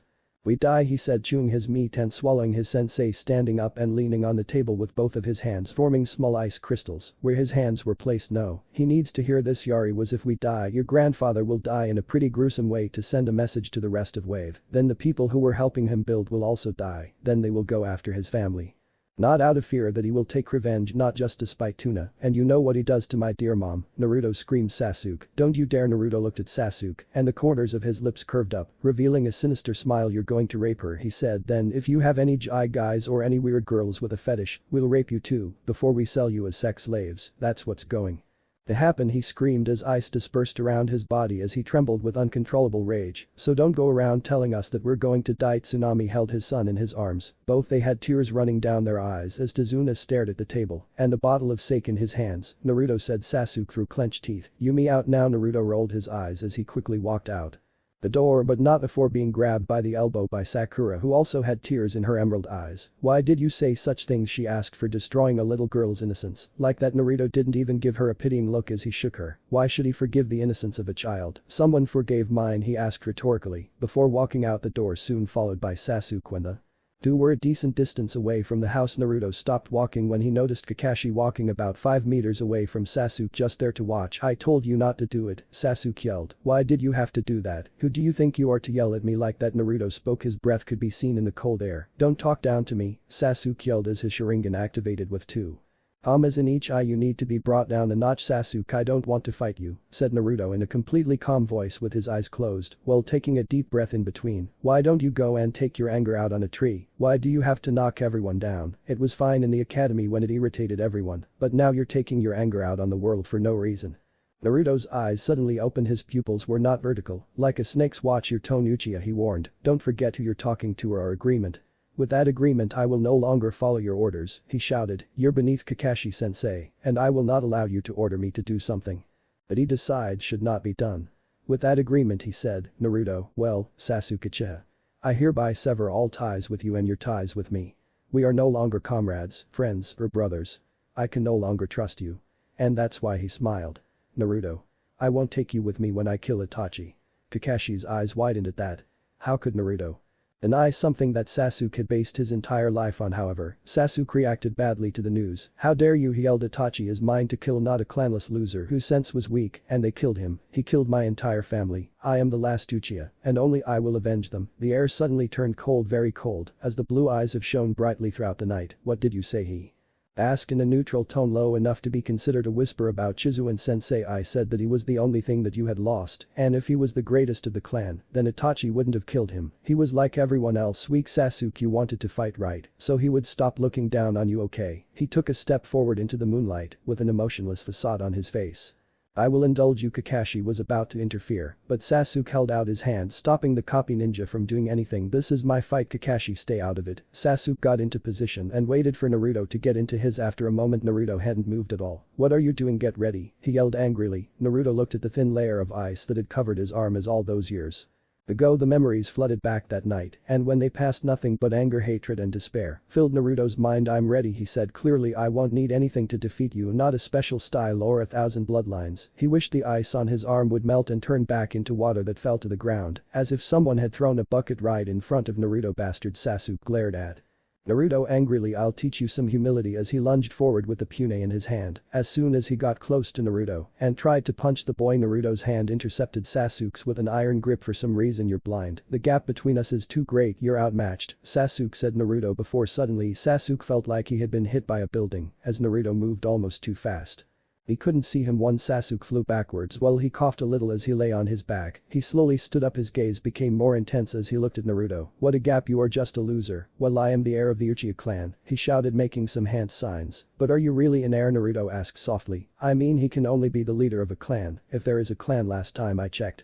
His eyes darkened as he smiled. "Your clan disappeared in a single night." Sasuke's eyes widened as he suddenly filled his lungs with air as he exhaled the largest fireball he had ever created. "Sura," and his powerful chakra made the fireball grow even larger. You almost burned my clothes off," Naruto whispered into Sasuke's ear, making Uchiha's eyes turn the size of plates as he was suddenly backhanded into a nearby tree. "Naruto didn't even break a sweat. Like I said, Sasuke, all those fights between us were fake. I held back so you could get better. What a waste of time that was, and to think that I needed you to accomplish my goal in life. Now sit in despair as you realize your lifelong dream has been snatched away from you." With a snap of his fingers, Naruto whispered, "See," almost in amazement. He had been able to follow the blonde's movement, but he still had incredible speed. Then he narrowed his only visible eye as he saw Sasuke lying at the base of the tree, where a large crack had formed from the force with which Sasuke hit him. "Naruto," said Kakashi in a firmer tone, "we need to talk now." Naruto approached almost as calmly as he could. "Is there anything I can help you with, sensei?" he asked as if he hadn't basically cut off his only friend from his life. "I know the world hasn't been that kind to you, especially back then, but you should show compassion instead of hurting others. You should try to help them learn from your own experiences and make the world a better place alone. Then you can be at peace." "Kakashi-sense," Naruto whispered as his hands turned into fists. "I need to think. If you need me just increase your chakra, I'll feel it." Kakashi, she looked at Naruto with her worried gaze. As the blonde walked into the forest, she let out a sigh as she picked up an unconscious Sasuke. "Teenagers and their emotional nonsense," she said simply before entering the house. "What happened to Sasuke?" asked Sakura with a busy tone. "I heard a loud bang outside, and for a second I thought Zabusa had returned."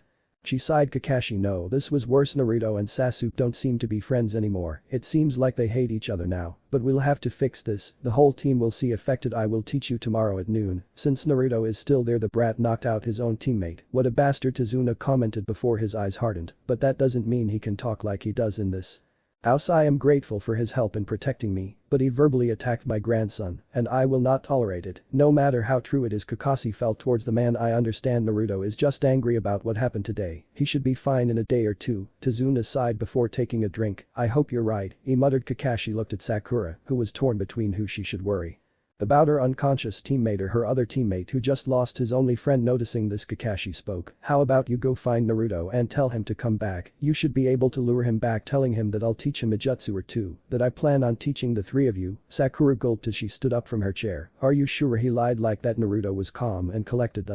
The whole time he fought against Sasuke, well except for that part, but he was calm when I spoke to him, finished Sakura with doubt in her eyes. Nodded yes sensei. Kakashi then looked at Lucia, who was hanging from his shoulder. Now what should I tell you? Sakura walked nervously through the forest, her eyes scanned the dark forest, as she looked for her teammate. Naruto screamed, then fell silent until she heard a soft moan that sounded like someone was crying. She slowly moved forward and saw Naruto looking a small puddle frozen on the ground as he cried freely. He was crying. It was the first time he saw the boy so vulnerable, so human. The Avenger was gone, and the boy who had lost everything had arrived almost instantly. He felt his heart go out to the blonde, but what could he do? She didn't know him that well, and she definitely didn't know what to say about the whole Sasuke situation. But there was Naruto Uzumaki crying like a baby for a lost friend, not a lost brother. Then suddenly, with his body moving on its own, she enveloped Naruto in a hug and felt him stiffen as he rested his chin against her shoulder, with his eyes closed as he tried to comfort the blonde. It's okay, everything's going to be okay, you're going to be okay, everything's going to be okay, she whispered in his ear over and over again as he suddenly relaxed in her embrace and cried even harder. No one has ever comforted him like that or told him everything would be okay, so he cried, releasing all the years of sadness and despair he had felt. In the lonely Uzumaki comes out the Avenger, and all that was left was Sakura Runo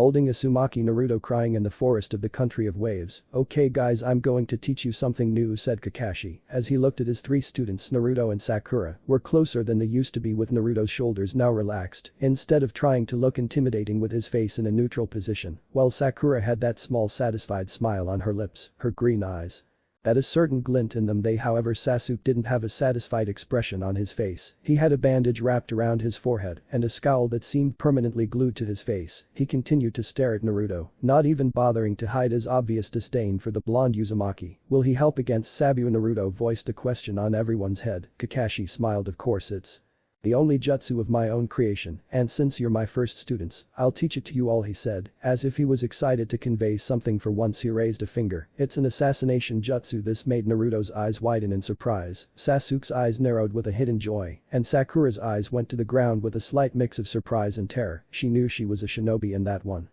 she would have to kill, but the idea still scared her. So an assassination jutsu? Naruto asked, his eyes returning to their normal size, while a mocking smile was drawn on his lips. Well, I've been waiting to expand my arsenal, smiled Kakashi under his mask. Well, it's got salt sense and suitable for that. I've copied over 1000 jutsus, so I can teach you anything you want, whether it's a lightning, fire, wind, water or earth jutsu. I have them all this time. Sasuke smiled as he let his Sharingan activate. Well, then I can get stronger, he said, clenching his fists. Then he turned to Naruto. And then I can beat you. Naruto didn't bother to look at Sasuke, keeping his gaze straight ahead. As I'm sorry, Naruto said. I'm sorry, he said. I'm sorry, Kakashi said. I'm sorry, Naruto said. I'm sorry.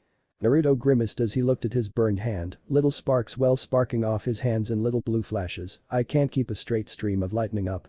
He then looked at Sasuke, who had just split a tree in half after finishing the Chidori. Then he looked at Sakura, whose right hand was glowing with blue lightning, but to a much lesser extent than Sasuke's. She ran towards him.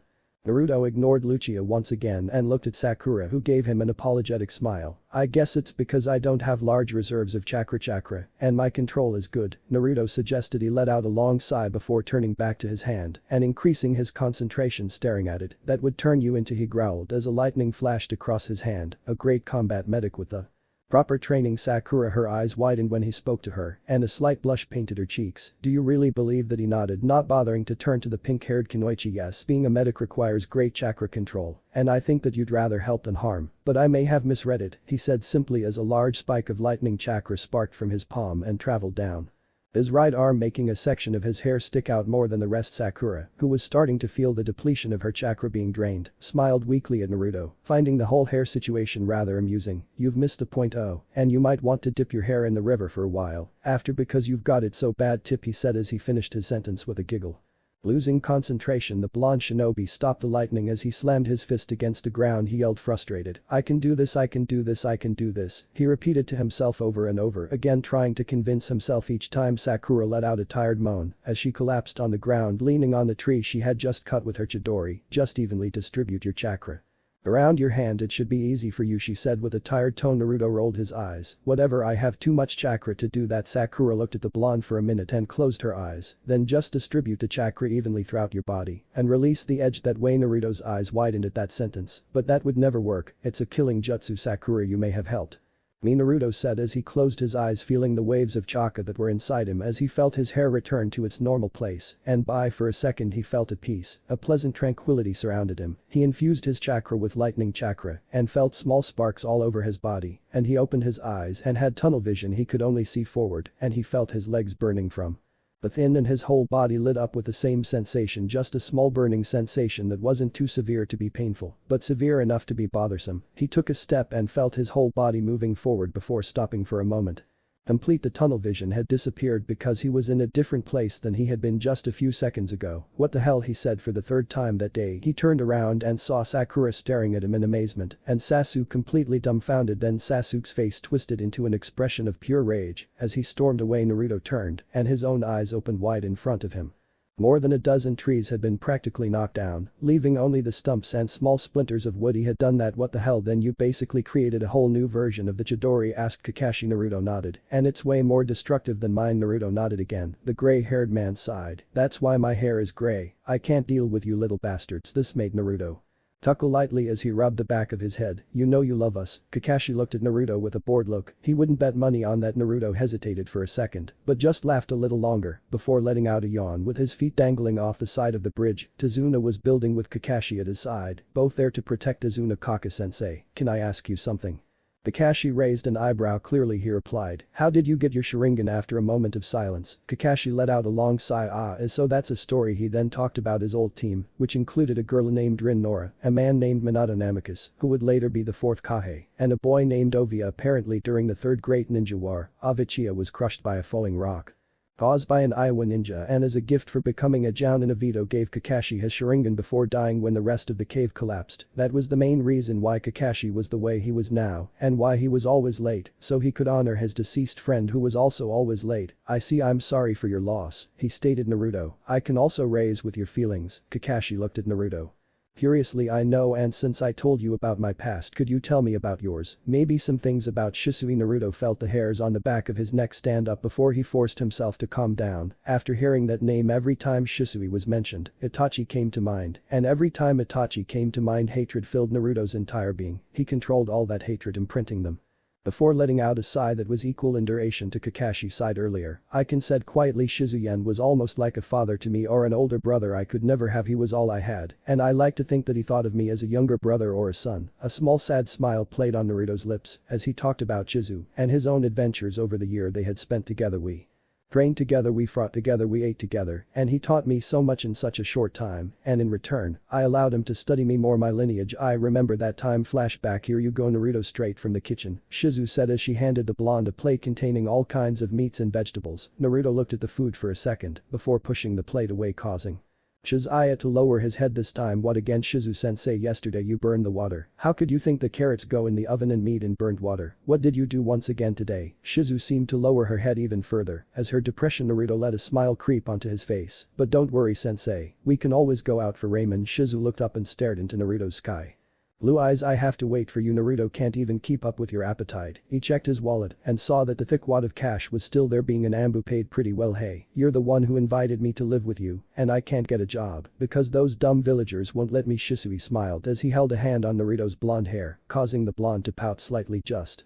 jokingly, you know you help out a lot keeping the house clean. Come on, let's go. Ichiraku. Naruto's face lit up as he ran to put on his shoes, leaving Shizuye with a slight smile on her lips and a flashback. It really meant a lot to you? No, Kakashi asked. Naruto looked at the water running down the bridge below them, watching it pass by without a care in the world. I also wished I could travel as Freely and carefree as that flow of water did for me, Kakashi replied, seeing that Naruto's mood was now ruined, and smiled at the boy. Well, I hope someday I can mean a lot to you too, Naruto said, looked at Kakashi with wide eyes, before turning back to the water with a slight smile on his lips. Maybe someday, he smiled. Kakashi lowered his mask. I'll hold you to that, and I'll hold you to that too, Naruto said as he stood up, stretching a little. I think I'm going to go change with a little jerker Sakura. I need a nap. Kakashi felt the same, but as the leader of our little group I can't take a nap. Naruto raised an eyebrow. You don't know about shadow clones, like the ones that stay even when you're asleep. Kakashi felt I do, but it divides my power in half, and if Yusa decides to come back then I can't. Item with a clone, and I'll be asleep in the house so I won't wake up because the transferred memories will seem like a dream, he explained, making Naruto formed an O with his mouth. I see. Well, I guess I'll see you. Kakashi just raised his right hand, saying his own goodbye with a gesture, before watching the builders do their work. The son of his sense, and it sure was interesting. Flashback. Please, Akama, I beg you, Kakashi begged, his only visible eye pleading. Yusen sighed as he pulled his pipe out of his mouth. I can't, Kakashi, I can't allow them to adopt Jinchuriki, no way. Why do you think I made the maid kick out Naruto from the orphanage after a lovely couple wanted to adopt him? The council is already pressuring me to give him to Danzo or just kill him, and it is against the in that. They adopted Jinchuriki, so I have no choice but to leave him alone. We are talking about Minato's son, sense, yelled Kakashi. We can't just leave him like that on the street, he's practically royalty. Yusen looked at Kakashi with his eyes narrowed. I will not allow you to adopt that child, and that is final, he yelled. It was clear Kakashi grimaced at Hokage's gaze, and no, get out, he said through clenched teeth. But the moment he gets angry, the moment he decides to end this village, it will be your fault because you let him get like this, he whispered venomously. Go away, Yusen roared, his pipe now on the ground as he stared at Kakashi, who just gave him a mockbo before leaving. End of flashback. A couple days later. Naruto smiled as he cleanly cut down a tree with his hand that was adorned with lightning, after successfully completing the Chidori. At last, he muttered, now I have to control that full-body Chidori, and I will have manipulated my first jutsu. He told himself he was alone in the forest at that moment. He needed silence and isolation to be able to concentrate. Naruto heard a familiar voice. He turned his head and saw Kakashi running towards him slower than usual. Go to the bridge. Now, Naruto shouted. Sasuke fighting against the masked ninja Sabuya, who no longer had his sword. He held a thin katana in one hand and a longer and wider sword in the other, brandishing ferociously as he tried to cut Kakashi in two, who was barely defending himself with a single kunai. Sasuke wasn't doing much better as he had many ice needles protruding from his body. He looked to the right and saw Sakura protecting Tazuna with her puna, and in a reverse grip, while her sandals trembled, Naruto rushed forward, grabbed the great sword that once belonged to Sabuya from his back, and threw it towards the man who barely dodged the blow. Heh, you brought me my cool sword, Sabuya shouted, smirking beneath his bandages as he suddenly spun in the air and kicked Naruto in the chest, causing him to slide back a little, his breathing a little ragged from the kick. Naruto yelled Kakashi as he faced Sabuya again. Go help Sasuke, I've got my strength back. Naruto almost rolled his eyes, but gave in and followed Kakashi's instructions as he rushed towards the masked ninja fighting Sasuke. He spun his sword against the ground, but the ice wielder dodged it just in time, causing the sword to dig into the concrete. Ignoring the sword for now, Naruto lunged forward using the handle of the sword to propel himself further and kicked the fake hunter ninja, making him fall on his back. Sasuke glared at Naruto. I don't need your help, he said through gritted teeth. Naruto didn't even bother to look at Sasuke, something he had been doing a lot more recently. The needles in your skin say otherwise, he said. Just go help Kakashi-sensei, you're not needed here, I'll take care of them. Sasuke's face twisted into one of rage as he stood in place. I'm not leaving, this is my fight, he yelled at Naruto. Naruto closed his eyes and let out a deep sigh before his eyes changed to those of the Kuti. I'm not asking you, Uchiha yelled, and dark chakra accented his voice. Now go away. Sasuke took a step back in shock and fear. Now this is my fight, you're too weak. Toe. Sasuke didn't say anything, he just stood there before turning around and rushing to Kakashi's aid. Naruto let out a mocking smile spread across his face as he looked at the ice wielder who was now standing. I've been dreaming of fighting you to test our bloodlines.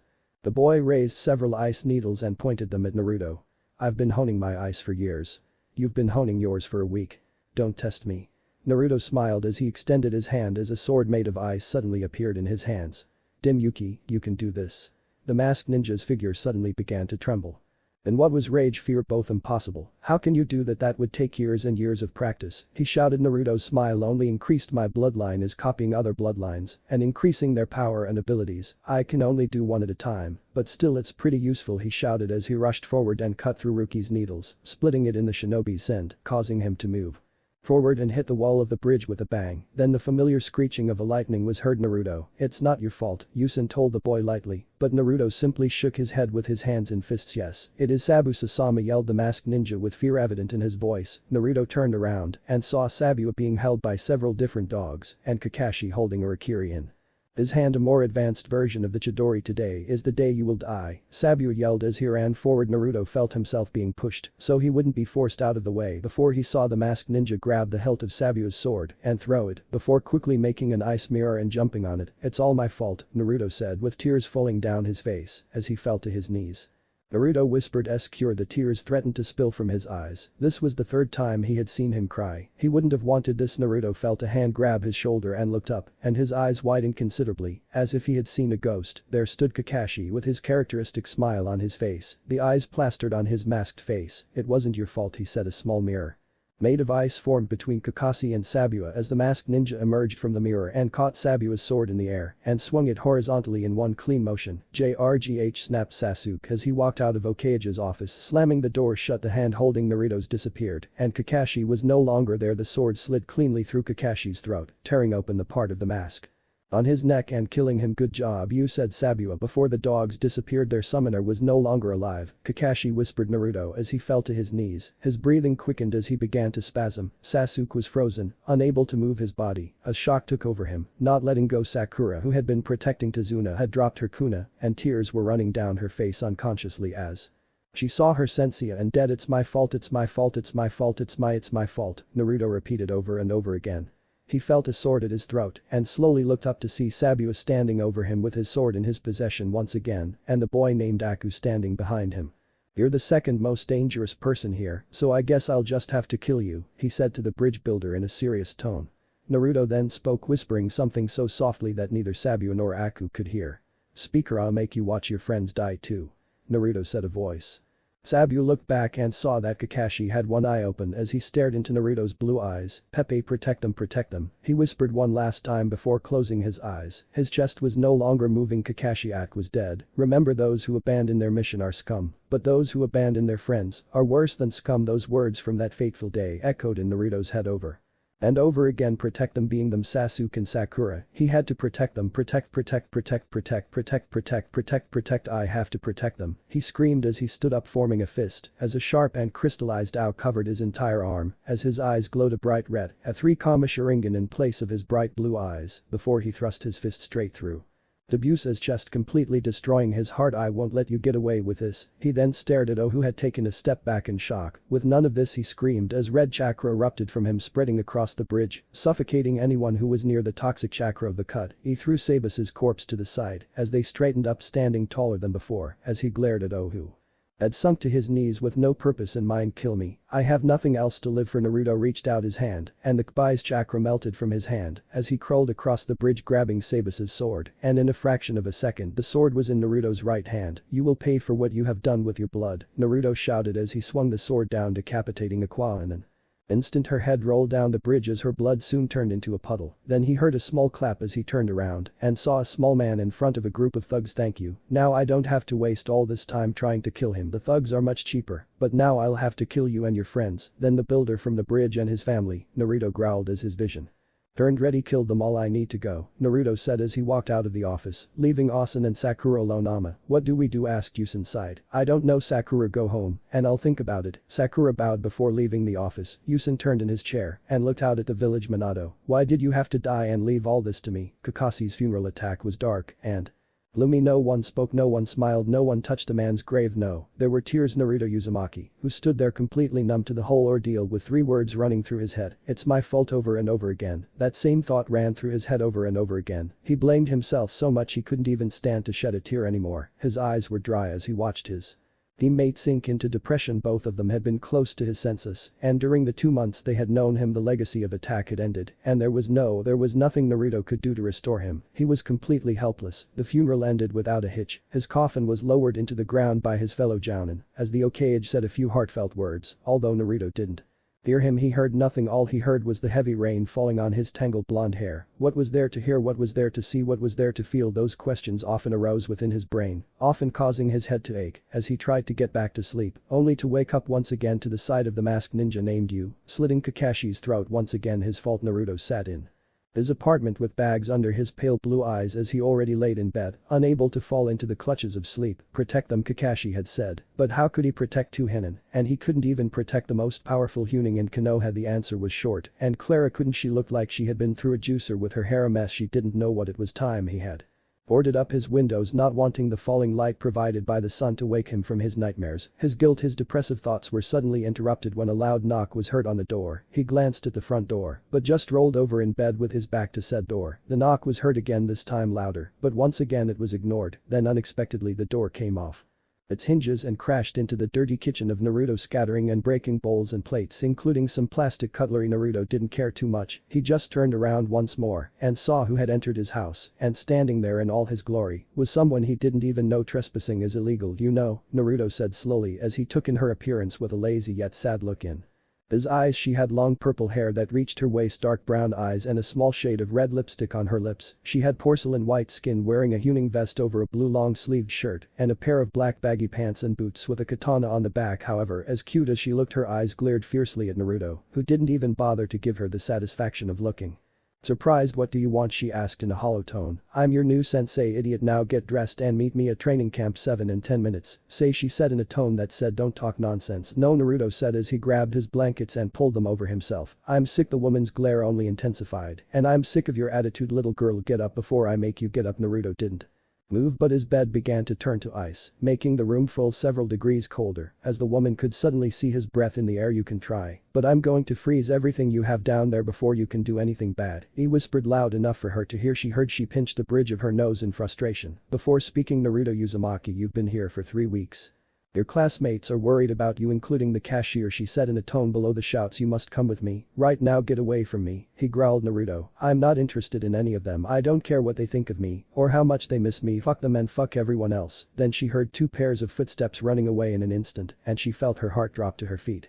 Right now yours teammates think you hate them, said the woman as she looked into Naruto's bright eyes. But you're just angry at the world. How the hell would you know anything about me? Naruto spat without holding back as venom attacked her with his words. I don't know much about you, but I understand you. I've lost people too, Naruto. Everyone. I lost my parents and my boyfriend in the third war. You're not the only one who's lost a lot, Kakashi-senpai said quietly. He would never have wanted this from you. He would have wanted you to be happy, and you made yourself strong. Now wallow in your own self-pity. Now get up, he said as his eyes hardened. I won't ask again. Well, you can fix the door when you get out, Naruto replied before turning around. He heard the sound of metal coming out of a sheath before feeling a slight prick on the back of his neck. Get up now, he ordered. Naruto smirked. I thought you weren't asking anymore, he questioned sarcastically. I'm not. I'm telling you, get dressed, look table and meet us at training camp 7, and if I don't, then I will personally request that you be expelled from the shinobi program entirely. Naruto let out a loud laugh. I would like to see you try, but I will comply for now. Either way. His eyes glowed red, causing the woman to close her eyes towards the boy, but then she realized that it was the Sharingan that was shining in his eyes, not the natural eyes of the Q. What did I think? You could only use one bloodline at a time. Naruto felt the ice in his hand and frowned, closing his eyes in slight confusion. I guess it's from that. Sensei, stop talking.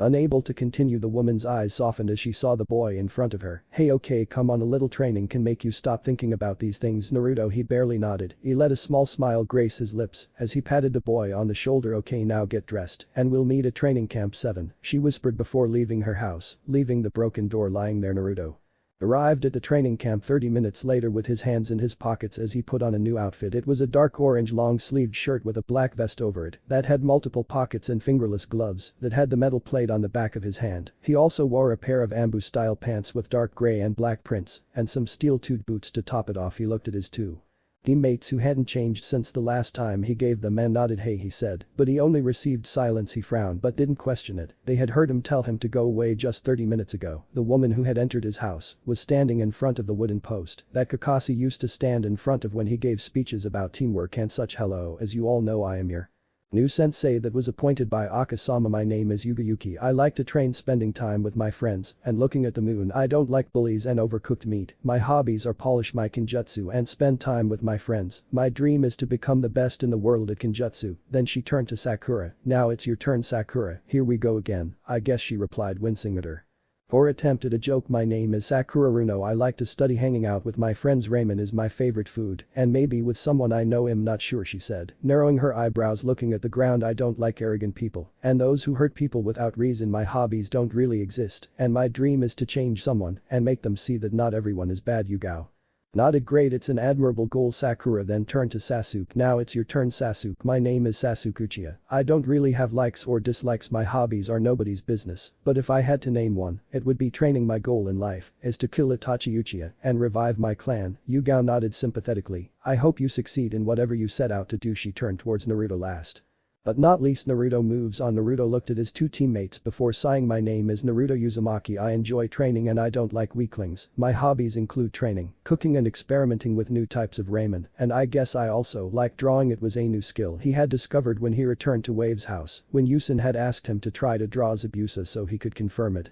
But the picture he had when he had him and with the test of the sword gave Naruto the full bounty on Sabu's head, which would last him quite a while, and had given him much needed money to put a down payment on an apartment he had been renting since he had moved out of the Uchiha district. My dream, well, protect them. Kakashi's voice echoed in his head. Well, he said again, my dream is to protect my comrades and kill Itachi Uchiha for what he has done. Yugao's eyes widened at that, including those of Sasuke and Sakura. Yugao had heard that the boy was determined to get revenge, but it didn't seem to be like that. Maybe that mission in W country really changed him. However, Sasuke and Sakura were surprised with that first part of the information. Protect their comrades. Them. Why didn't he just say that?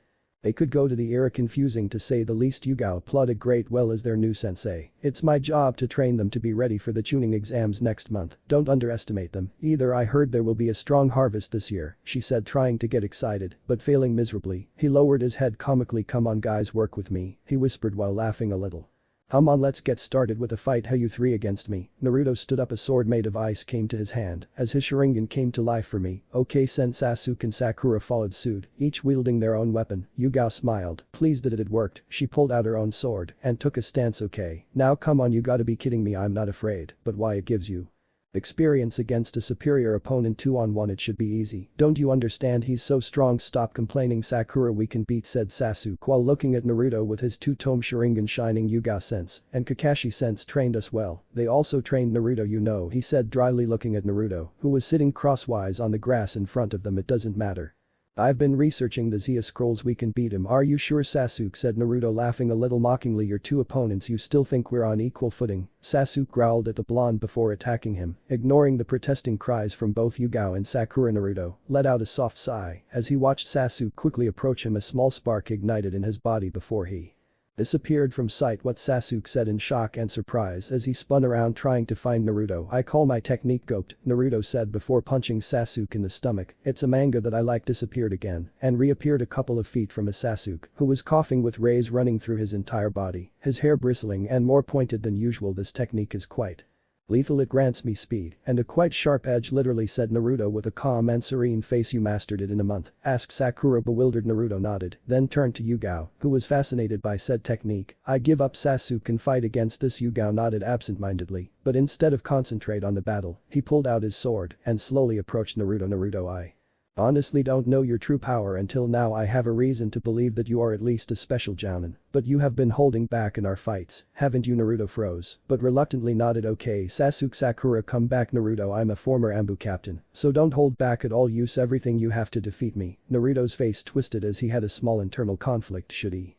do everything and possibly hurt his teachers and friends, or hold them back and disappoint them? Are you sure? Naruto asked in a low voice, almost shyly, surprising Yugao quite a bit, but she hid the surprise easily and nodded. Don't hold anything back or I'll have you running laps around the village for a whole week. Naruto weakly took off his jacket, revealing a blue long-sleeved shirt. Okay, but please don't look at me differently. Yugao then felt all her danger senses acting up and they were yelling at him. Please, what are you doing? It started, but Naruto made a hand sign and a small symbol appeared on his right arm before fading away, and a large amount of chakra rose up, causing loose dirt and dust to spread around them, almost knocking Yugao back and successfully knocking Sakura and Sasuke Back a couple feet as the grass tried its best to stay in place, Naruto's eyes changed from light blue to crimson red, like a three-tone ring, and a light flashed violently in his entire figure as he looked at Yugao. Before his entire attitude changed, a small crooked smile appeared on his face as his limbs stiffened. Lightning ran through his entire body, his Sharingan eyes opened, revealing his eyes were bloodshot. "Let's begin, sensei," he said before jumping up and disappearing in a blue flash and an instant reappearing from behind her as he backhanded her across the training field. The woman flailed helplessly. Yugao finally succeeded control her power as she stood still, her eyes quickly scanning the entire training ground. "Are you looking for me?" A small whisper came from behind her. She turned around, ready to defend herself, but saw nothing but air and trees. "I'm here this time." I was up. She looked up, she only saw Naruto's Sharingan eyes before feeling a wave of dizziness wash over her. "Yugao, help me." She heard a little voice calling her. She turned her head and saw her ex-boyfriend with multiple cuts and kunai going through his body and blood running down her cheeks. "Why did you let me die?" she screamed. "Get over herself," she screamed in a panicked tone before running towards the man, only for him to disappear from existence. "You are a pathetic excuse for a daughter. You are not a samurai. Put your sword away," she heard her parents say in unison, and she began to break down crying as she fell to her knees. "You see," Naruto said, spreading his arms out to the sides as he gestured to himself, "this is me at full strength. I am an easy level Hunin, and I didn't even have to that using none of my ninjutsu." Was interrupted by a loud punch courtesy of Yugao, who had tears streaming down her face freely. "You went too far," Naruto yelled at him. Naruto's eyes flew open as the seal on his arm reappeared and disappeared into his skin. His Sharingan disappeared and was replaced by his normal blue eyes. "I whispered, but he took another hit. "No, don't talk to me anymore. You're going to the Chunin exams, and if you don't get promoted, you'll transfer out. I mean, you understand," he yelled. "Water, ice cold amino acids, heat." Naruto's eyes hardened as he turned around and began to walk away, ignoring Yugao. Naruto's curses and obscenities, Sakura whispered sadly as she passed by him. Sasuke, however, had a look of pure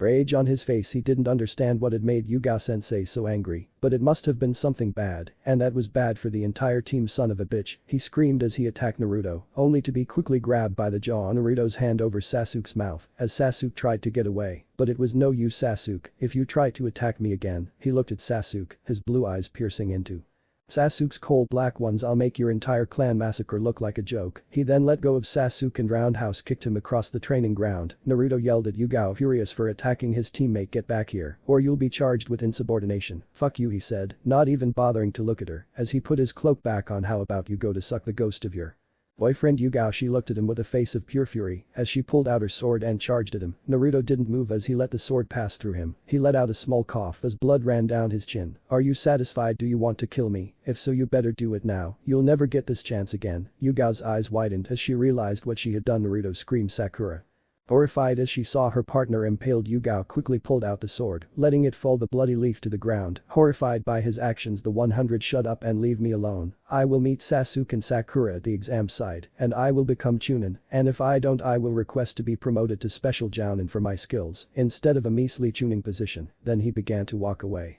Naruto walked through the streets repeating what Kakashi had wished to protect. He would no longer kill or harm civilians, but ninjas were a completely different subject. They knew more, and he would tell them what he thought when he saw fit. He turned around the corner and ran into a little boy who was sniffling and had a black eye and a bloody nose. Behind him were two of his friends. Naruto assumed then he recognized the boy as the grandson of the guy who screwed you up so much. Naruto asked bluntly, not caring much, but wanting to bring the boy he had discovered was called Konohamaru. He simply pointed at a boy and a girl. The boy was dressed in a black suit that resembled a cat, and a little girl that looked way too young to be showing all that skin. He patted Konohamaru on the head. "Go tell your grandpa that Naruto Uzumaki is going to deal with some morons." Konohamaru looked at Naruto like he was his hero, which made Naruto feel embarrassed to a certain extent, but he ignored it. "You did it, boss," he yelled with Amaru giving Naruto his new nickname, "Come on Moji Uden." The trio ran off as Naruto approached the two figures carrying Zna headbands. "Okay, you obviously don't know where the hell you are, or you're just too arrogant to care. You just attacked Hokage's grandson. Congratulations on the death sentence." The boy's eyes widened, as did the girl's. "Tamari," whispered the boy before bursting into laughter. "This kid thinks he can bully them." Tamari let a small smile cross her face as she pulled out her lip and rested her hand on a Kankuro. "Maybe you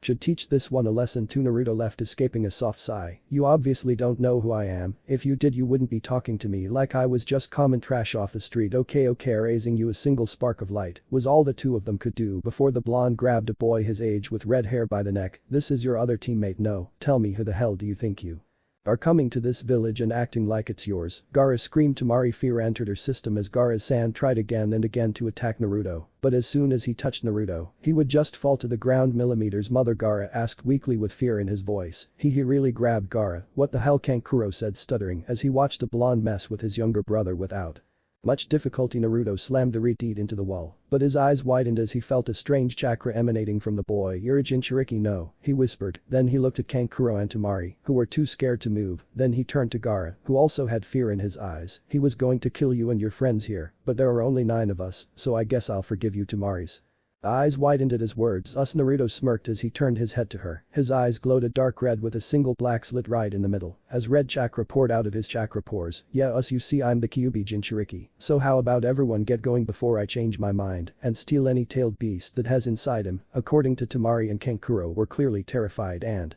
quickly grabbed Gaara before disappearing. Naruto smiled. Well, a supposed challenge. And see you all in my next video, and make sure that you've subscribed to the channel and also like the video. So until then, be awesome and goodbye everyone.